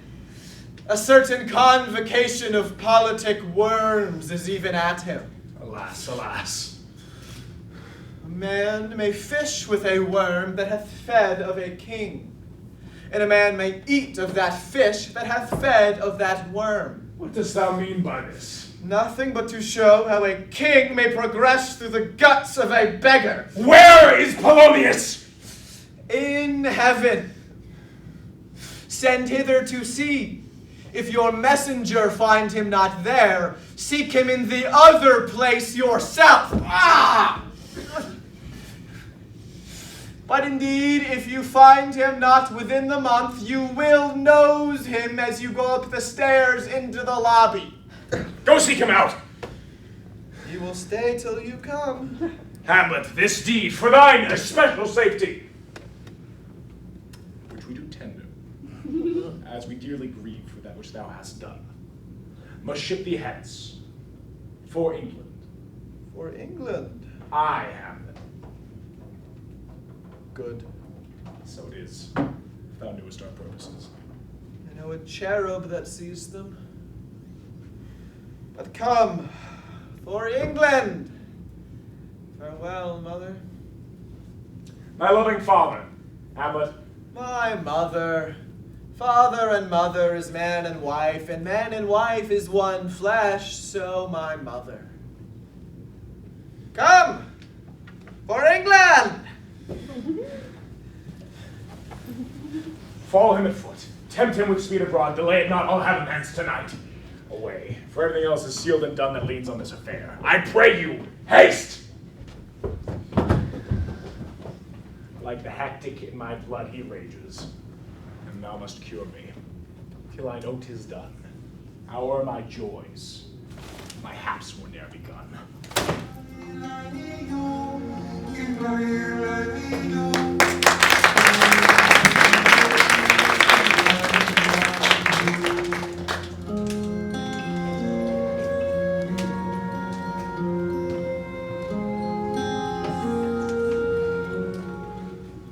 She were spoken with, for she may strew dangerous conjectures and ill-reading minds. Let her come in.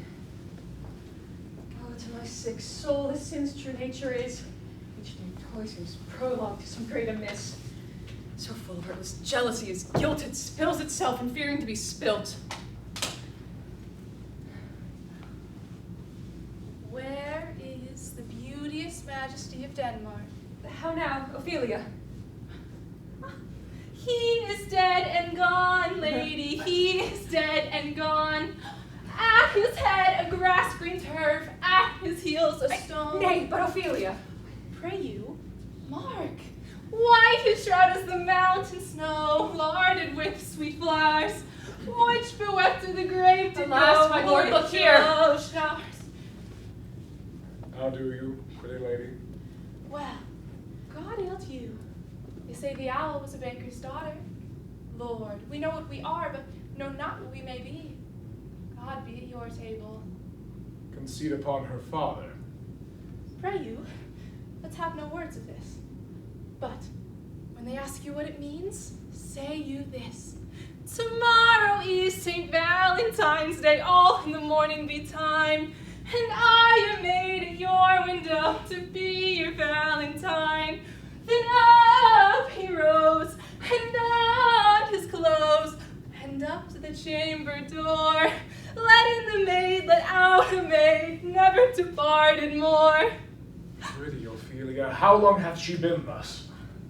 I hope all will be well. We must be patient. But I cannot choose but weep to think they should lay him in the cold ground. My brother shall know of it. And so, I thank you for your good counsel. Oh, come, my coach. Good night, ladies. Good night, sweet ladies. Good night. Good night. Follow her close. Give her good watch, I pray you. This is the poison of deep grief that stems all from her father's death. Gertrude, when sorrows come, they come not spies, but whole battalions. First her father slain, next your son gone, and he most violent out of his own just remove. The people muddied, thick and unwholesome in their thoughts and whispers for good Polonius' death. And we have done but greenly in hugger-mugger to inter him. Poor Ophelia, divided from herself and her fair judgment, without the which we are pictures, or mere beasts. Last, and as much containing as all this, her brother is in secret come home from France, feeds on his wonder, keeps himself in clouds, and wants not buzzards to infect his ear with pestilent speeches of his father's death, where in necessity, a matter beggared, still nothing will stick our person to arraign in ear in ear. Oh, Gertrude, this, like a murdering peace, in many places gives me superfluous death. Alack, what noise is this? Where are my Switzers? Let them guard the door. How now? What's the matter? Save yourself, my lord. The ocean, overpeering us with its list, eats not the flats with more impetuous haste than that of young Laertes. In a riotous head, overbear your officers. The rabble call him lord. They cry, choose we, Laertes shall be king. Caps, hands, and tongues applauded to the clouds. Laertes shall be king. Laertes king! So cheerfully on the false ground they cry, you false Danish dogs! The doors are broke! How? Where is this king? Sirs, stand you without. We will. You will? Oh, the vile king! Give me my father! Calmly, good Laertes! That drop of blood that's come proclaims me bastard, cries cuckold to my father, brands the harlot, even here, between the chaste underswept brow of my true mother. What is the cause, Laertes, that thy rebellion should look so giant-like? Let him go, Gertrude. Tell me, Laertes, why art thou so incensed? Let him go, Gertrude. Speak, man. Where is my father? Dead. But not by him. Let him demand his fill. Good Laertes, if you'll know the certainty of your dear father's death, is it writ in your revenge that swoop-stake you will draw both friend and foe, winner and loser? None but his enemies. Will you know them, then? To his good friends, thus, wide elope my arms. Why, now you speak like a good child and a true gentleman, that I'm guiltless in your father's death, and most sensible in grief for it. How now? What noise is this? Oh, heat. Try up my brains. Tears 7 times the salt. Burn out the senses in virtue of mine eyes. Dear me, kind sister, sweet Ophelia. Oh heavens, is it possible that a young maid's wits should be as mortal as an old man's life? They bore him barefaced on the bier. Hey, nani, nani. Hey, hey, nani. And in his grave rained many a tear. Fare you well, my dove. Hadst thou thy wits, and didst persuade revenge, it could not move thus. There's rosemary. That's for remembrance. Pray, love, remember. And there's pansies. That's for thoughts. The cock in madness, thoughts in remembrance is lifted. There's fennel for you. And columbines. There's rue for you. And here's some for me. We may call it Her Grace of Sundays. Oh, you must wear your rue with a difference.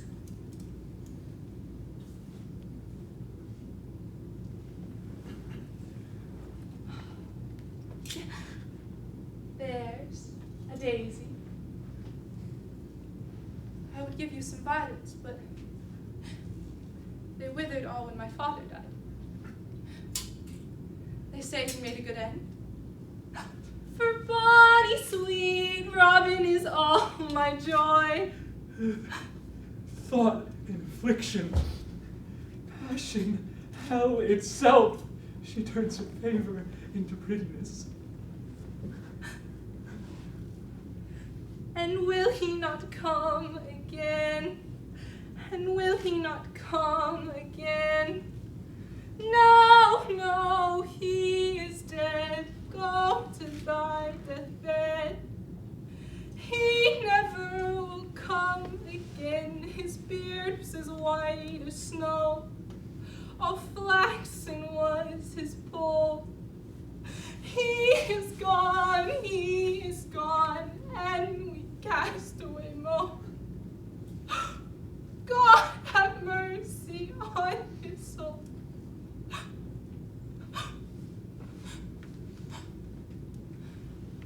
And of all Christian souls, I pray God. God be with ye.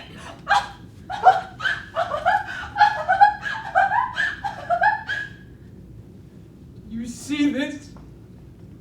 Oh God!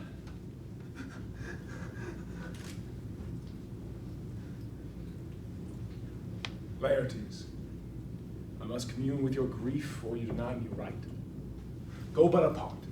Make choice of those whom your wisest friends you will. Let them hear and judge twixt you and me. If by direct or collateral hand they find us touched, will our kingdom give, our crown, our life, all that we can ours to you in satisfaction. But if not, be you content to lend your patience to us.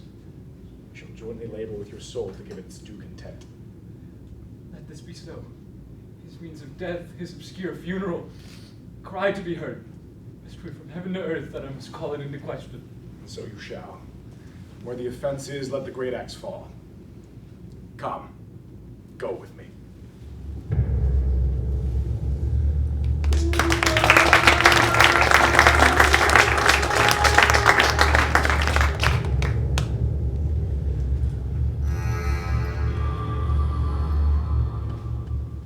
What are they that would speak with me? Sailors, sir. They say they have letters for you. Let them come in. I know not what part of the world I should be greeted, if not by Lord Hamlet. God bless you, sir. Let him bless you too. He shall, sir, and it please him. I have a letter for you.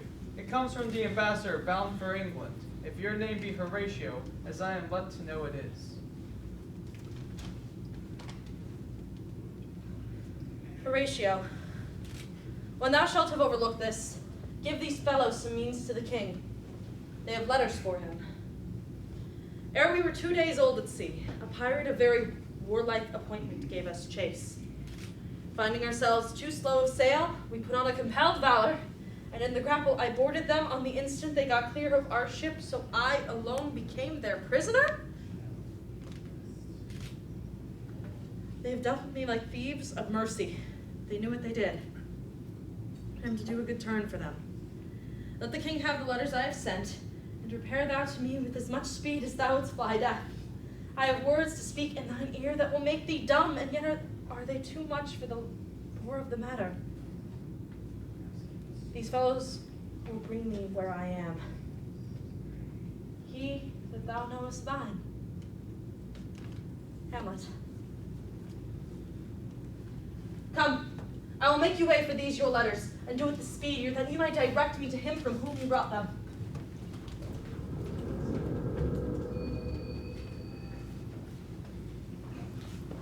Now must your conscience my acquaintance seal, and you must put me in heart for friend. Sit you have heard, and with knowing ear, that he which hath thy noble father slain pursued my life. So I have a noble father lost, and a sister driven into desperate terms, whose worth, if praise may go back again, stood challenger amount of all the age for her perfections. But my revenge will come. I loved your father, and we love ourselves. And that, I hope, may teach you to imagine. How now, what news? Letters, my lord. From Hamlet. This to your majesty. This to the queen. Laertes, you shall hear them. Leave us. High and mighty, you shall know I am set naked on your kingdom. Tomorrow I shall beg leave to see your kingly eyes, when I shall, first asking your pardon thereunto, recount the occasion of my sudden and more strained return. Hamlet. What should this be? Or all the rest come back, or is this some abuse and no such thing? Oh, I am lost in it, my lord, but let him come. It warms the very sickness in my heart that I shall live to tell him to his teeth, thus didst thou. If it be so, Laertes, and how should it be so? How otherwise will you be ruled by me? Aye, my lord. So you will not, or rule me to peace. Hamlet has returned. What would you undertake to prove yourself your father's son in deed more than in words? To cut his throat in the church. No place indeed should murder sanctuarize. Revenge should know no bounds. But good Laertes, will you do this? Keep close within your chamber. Hamlet return shall know you are come home. Will put on those that shall praise your excellence, and wager on your heads. He, being remiss, generous and free from all contriving, will not peruse the foils, so that with ease, or with a little shuffling, you may choose a sword unbaited, and in passive practice requite him of your father. Oh, I will do it, my lord. For that purpose I'll anoint my sword. I brought an unction of a mountebank so mortal that but dip a knife in it where it draws blood. No cataplasm so rare, collected from all simples that have virtue under the moon, can save that thing from death that is but scratched withal. I'll touch my point with this contagion, such that if I gall him slightly, it will mean death. Let's further think of this. We'll place a solemn wager on your cunnings. I have it. When in your motion you are hot and dry, as make your bouts more violent to that end, and he calls for a drink, I'll have prepared him a chalice for the nonce, whereupon but sipping, if by chance he escaped your venom stuck, our purpose may hold there. How now, sweet queen? One woe doth tread upon another's heel. How fast they follow. Your sister's drowned, Laertes. Drowned? Oh, where? There sits a willow, grows aslant a brook, who shows his hoar leaves in the glassy stream. There with fantastic garlands did she come of crow flowers, nettles, daisies, and long purples. There on the pendant boughs her cornet weeds, clamoring to hang an envious sliver broke. For down her weedy trophies and herself fell into the weeping brook. Her clothes spread out wide and mermaid-like, a while they bore her up, during which time she chanted snatches of old tunes as one incapable of her own distress, or like a creature native and endued unto that element.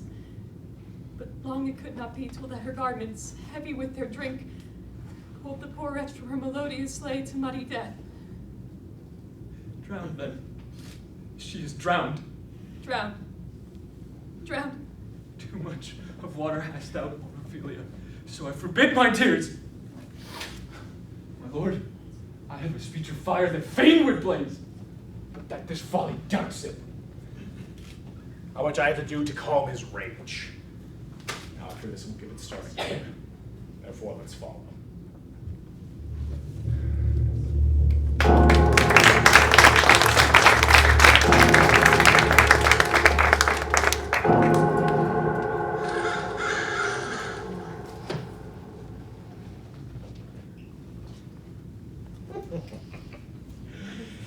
In youth, when I did love, me thought was very sweet to contract her time for my behoved.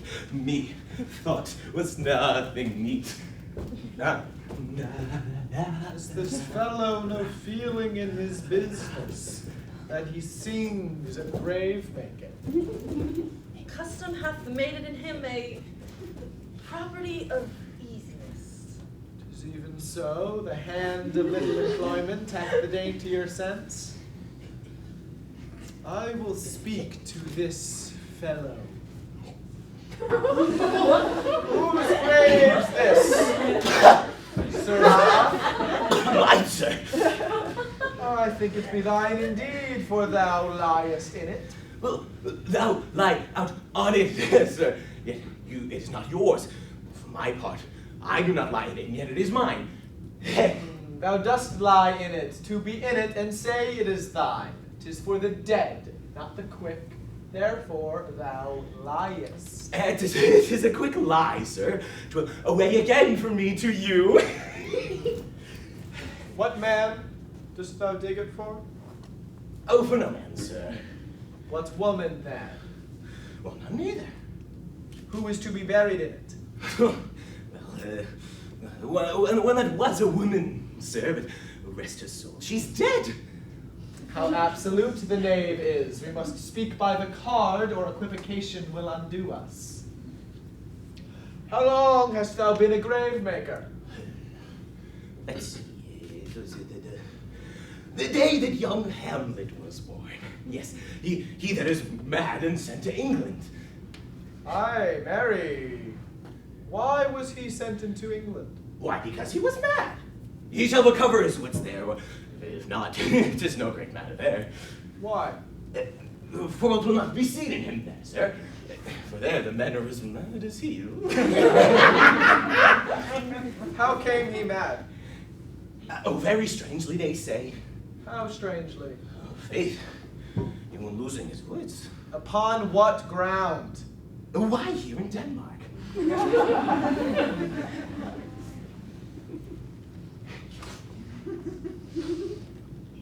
How long will a man lie in the earth ere he rot? Faith, if you're not rotten before he dies, we have many pocky corpses nowadays. Now he has the little amen. He will last you some 8 years, 9 years, maybe. Here's a skull now. Oh, yes. Yes, this skull hath lain in the earth 23 years. Whose was it? Oh, son, mad fellows it was. Whose do you think it was? Nay, I know not. Pestilence on him for a mad rogue. I put a flag and a Rhenish on my head once. This skull, sir, was that of York, the king's jester. This? Even that. Let me see.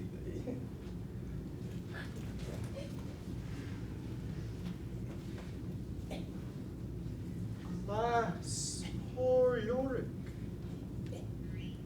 I knew him, Horatio. A man of infinite jest, of most excellent fancy. Where be your gibes now? Your gambols, your songs, your flashes of merriment that were wont to set the table on a roar? Not one now to mock your own grinning. Quite chap-fallen. I prithee, Horatio, tell me one thing. What's that, my lord? Do you think Alexander looked of this fashion in the earth? Even so. Smelt so. Pah. Even so, my lord. Imperious Caesar, dead and turned to clay, might patch a wall to keep the wind away. Oh, that earth which once kept the world in awe might stop a hole to expel a winter flaw. Soft, soft sigh. Here comes the king, the queen, courtiers, and who is it they follow? And with such maimed rites. This doth betoken the corpse they follow did with a desperate hand fordo its own life. Couch we a while, and mark.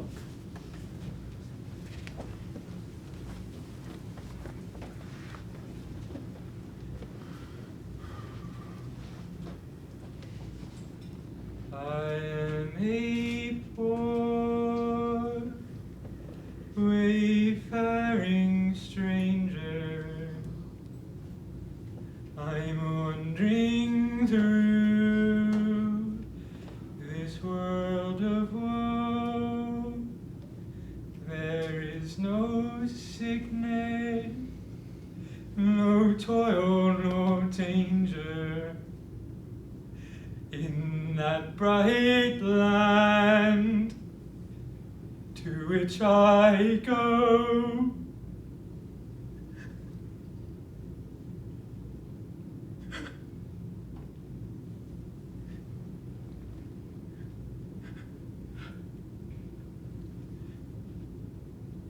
Is there no more to be done? No more be done. We should profane the service of the dead, to sing a requiem and such rest to her as to peace parted souls. Lay her in the earth then, yet from her fair and unpolluted flesh may violets spring. I tell thee, churlish priest, ministering, Angel shall my sister be, while thou liest howling. The fair Ophelia. Sweets to the sweet. Farewell. I thought thou shouldst have been my Hamlet's wife. I thought thy bride meant to have decked sweet maid, not to have strewed thy grave.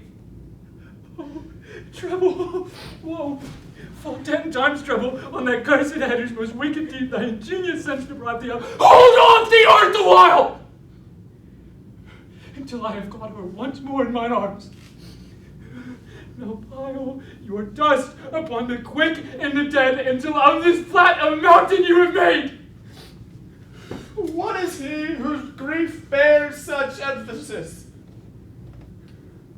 Whose phrase of sorrow conjures the wandering stars and makes them stand like wonder-wounded hearers? Devil, take thy soul! Oh, thou prayest not well! I prithee take thy hands from my throat, for though I am thus splintered and rash, yet I have something in me which let thou wiseness fear. Hold off thy hands! Pluck them asunder! Hamlet! Hamlet! My lord Hamlet! What? I will fight with him upon this theme until my eyelids no longer wax! On what theme?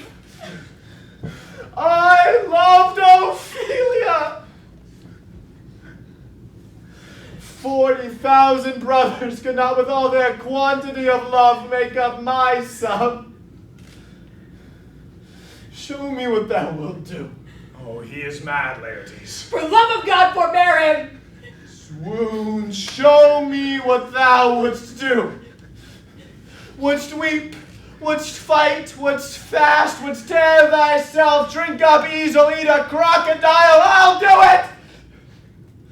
Dost thou come here to whine, to outface me with leaping in her grave? Be buried quick with her, and so will I. Nay, and thou wilt rant on mouth as well as thou. This is mere madness, and for a while the fit will work on him. Anon, as patient as the female dove, when that her golden couplets are disclosed, his silence will sit drooping.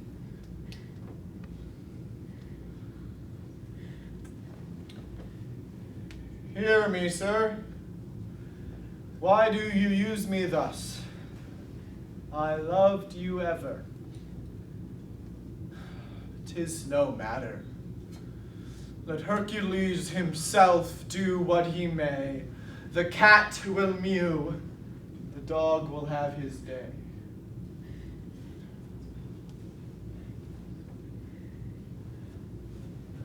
I pray you, good Horatio, wait upon him. Strengthen your patience on our last night's speech, and put the matter to the present push. Sweet Gertrude, set some watch over your son. His grave shall have a living monument. An hour's silence surely shall we see. Till then, patience in our proceeding be.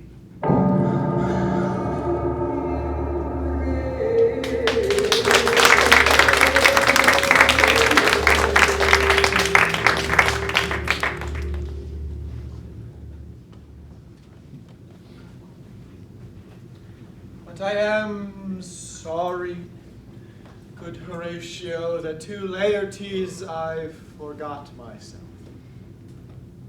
For in the image of my cause I see the portraiture of his.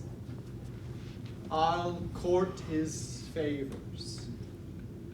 But sure, the bravery of his grief did put me into a towering passion. Peace! Who comes here?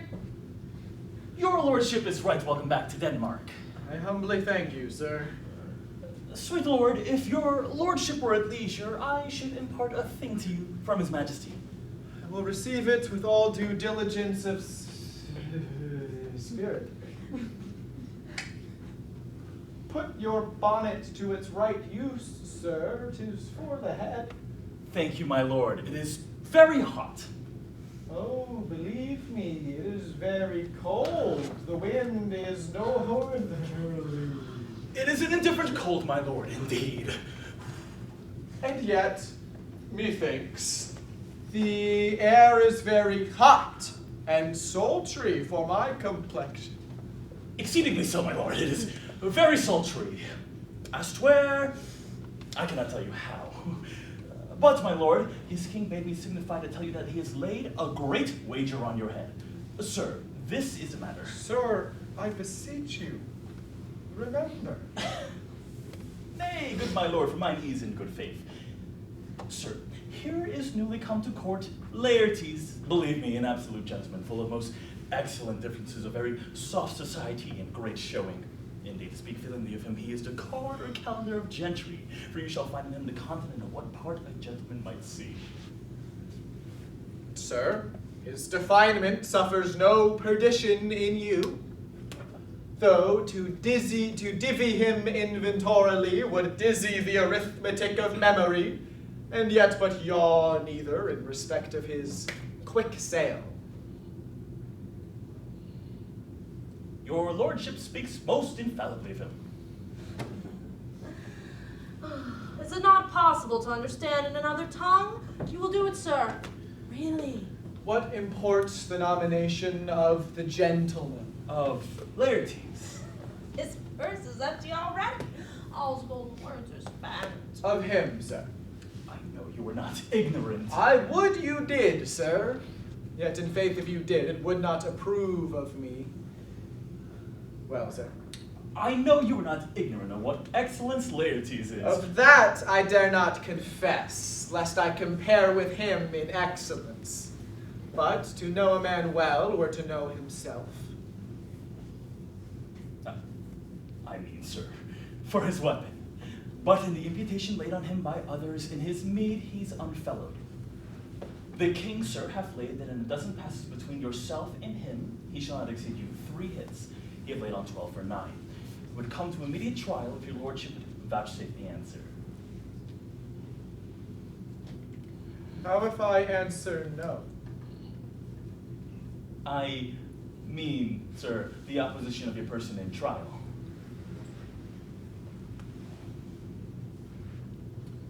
I will walk here in the hall, if it please his majesty. 'Tis the breathing time of day for me. Let the foils be brought, the gentleman willing, and the king hold his purpose. I will win for him if I can. If not, I will gain nothing but my shame and the odd hits. Shall I redeliver you in so?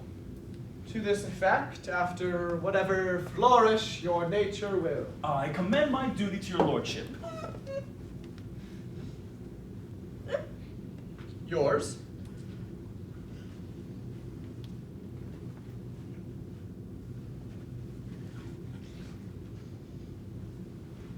Yours. Yours. He does well to commend in himself. There's no tongue out for his turn. This lapwing runs away with the shell on his head.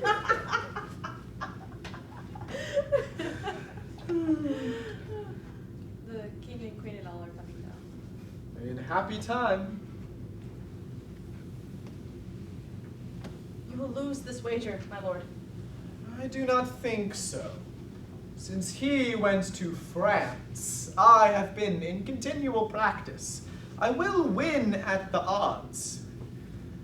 Thou wouldst not think how ill all's here about my heart. If your mind is like anything, obey it. I will forestall their repair hither and say you are not fit. Not a whit. We defy augury. There's a special providence in the fall of a sparrow.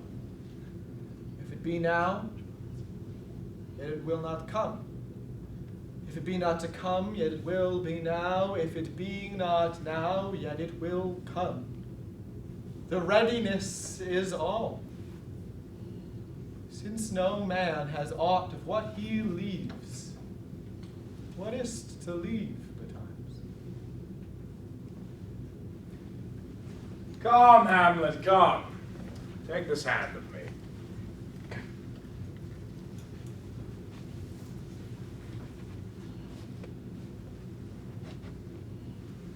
Give me your pardon, sir, for I've done you wrong. But pardon it as you are a gentleman. This presence knows, and you must needs have heard, how I am punished with sore distraction. What I have done that might your nature, honor, and exception roughly awake, I here proclaim was madness. If Hamlet from himself be ta'en away, and when he is not himself does wrong, Laertes, then Hamlet does it not, Hamlet denies it. Thus, Hamlet is of the faction wronged, his madness is poor Hamlet's enemy. Sir, let my disclaiming in this audience from a purposed evil free me so far in your thoughts that I have shot my arrow over the house and hurt my brother. I am satisfied in nature, whose motive in this case should stir me most to my revenge. But in my terms of honor I stand aloof, and will no reconcilement till by some elder masters of known honor I have a voice in precedent of peace to keep my name on guard. But until that time, I do receive your offered love like love, and will not wrong it. I will embrace it, and will this brother's wager frankly play. Give us the foils, come on. Come, one from me. Nay, I will be your foil, Laertes. In my ignorance, your skill shall, like a star in the darkest night, strike off fiery indeed. You mock me, sir. Nay, by this hand. Cousin Hamlet, you know the wager? Very well, my lord. Your grace hath laid the odds o' the weaker side. I fear it not. I have seen you both, and as he is bettered, we have therefore odds. Send me the stoops of wine on that table, and if Hamlet gives the first or the second hit, the king shall drink to his better breath. And in that cup a union shall he throw, richer than that which 4 kings in Denmark's crown have worn. Come, bring me the cup. And with the kettle to the trumpet speak. Now the king dunks to Hamlet.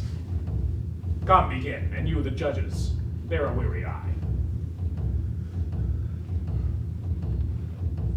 Come on, sir. Come, my lord.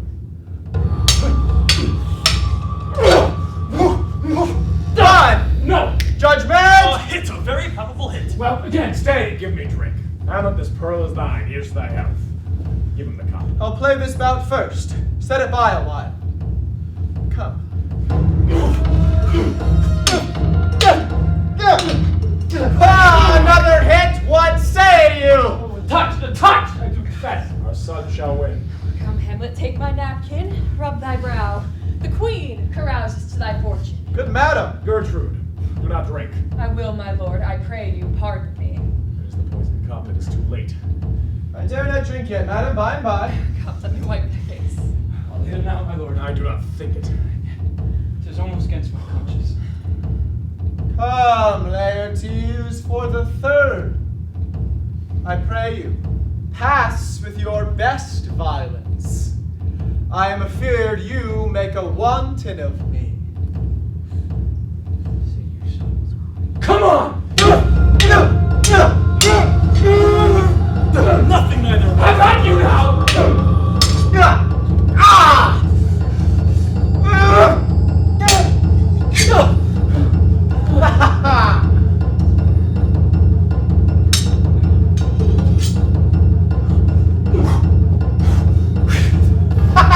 Pardon them, they're incensed! Hey, come again! Oh, Lieutenant Queen there, ho! The lead on both sides. How is it, my lord? How is it, Laertes? Like a woodcock to mine own spring, Josric. I am justly killed with mine own treachery. How does the queen? She swoons to see them bleed. No, no. The drink. Oh, my dear Hamlet. The drink. I'm poisoned. Oh, villainy! Ho! Let the doors be locked. Treachery, seek it out. It is here. Hamlet. Hamlet, thou art slain. No medicine in the world can do thee good. In thee there is not half an hour of life. The treacherous instrument, unbaited and envenomed, is in thy hand. Lo, it has turned its foul practice unto me. Here I lie, never to rise again. I can do no more. Thy mother's poison. The king's to blame! The point. Envenomed too. Then venom to thy work! But defend me, friends! I am but hurt! Here, thou incestuous, murderous, damned Dane, drink off this potion. Is thy union here? Follow my mother!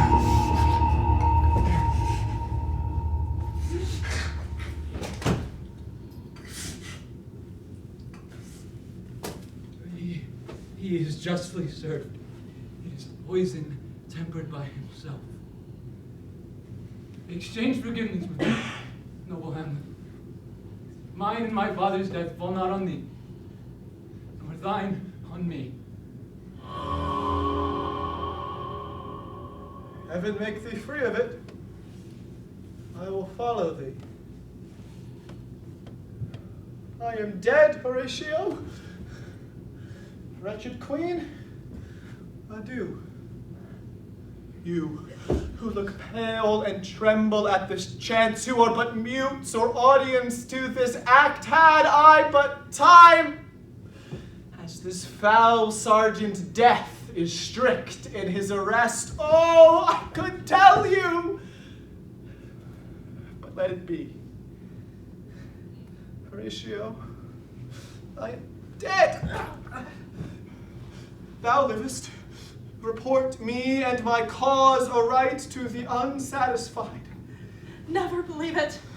I am more an instinct Roman than a Dane. There's yet some liquor left. As thou art a man, give me the cup. Let go, by heaven, I'll have it. Oh, good Horatio, what a wounded name, thing standing thus unknown shall live behind me. If ever thou didst hold me in thy heart, absent thee from felicity a while, and in this harsh world draw thy breath in pain to tell thy story. Oh, I die, Horatio. The potent poison quite o'ercrows my spirit. The rest is silence. Now cracks a noble heart. Good night, sweet prince, and flights of angels sing thee to thy rest.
so much for coming out tonight. I'm Logan, the director.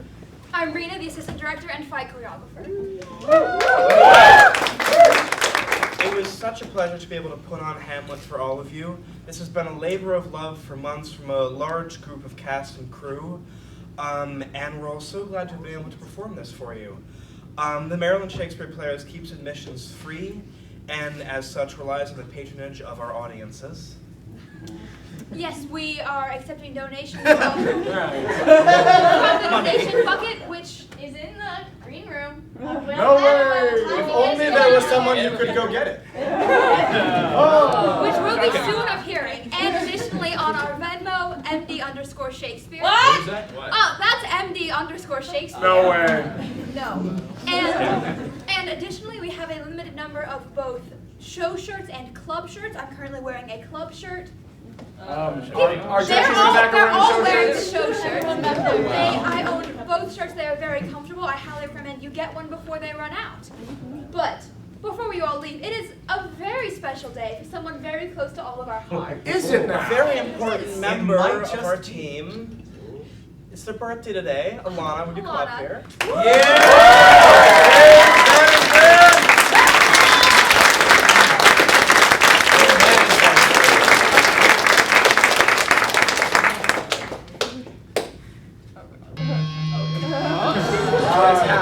What's happening?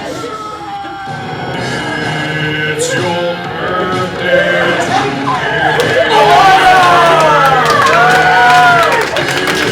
It's your birthday today.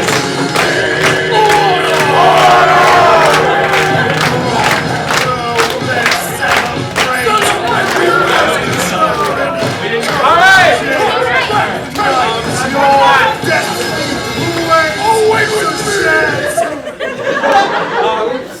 The cast will be going to get out of costume and we'll meet you in the lobby being the hallway just outside of here.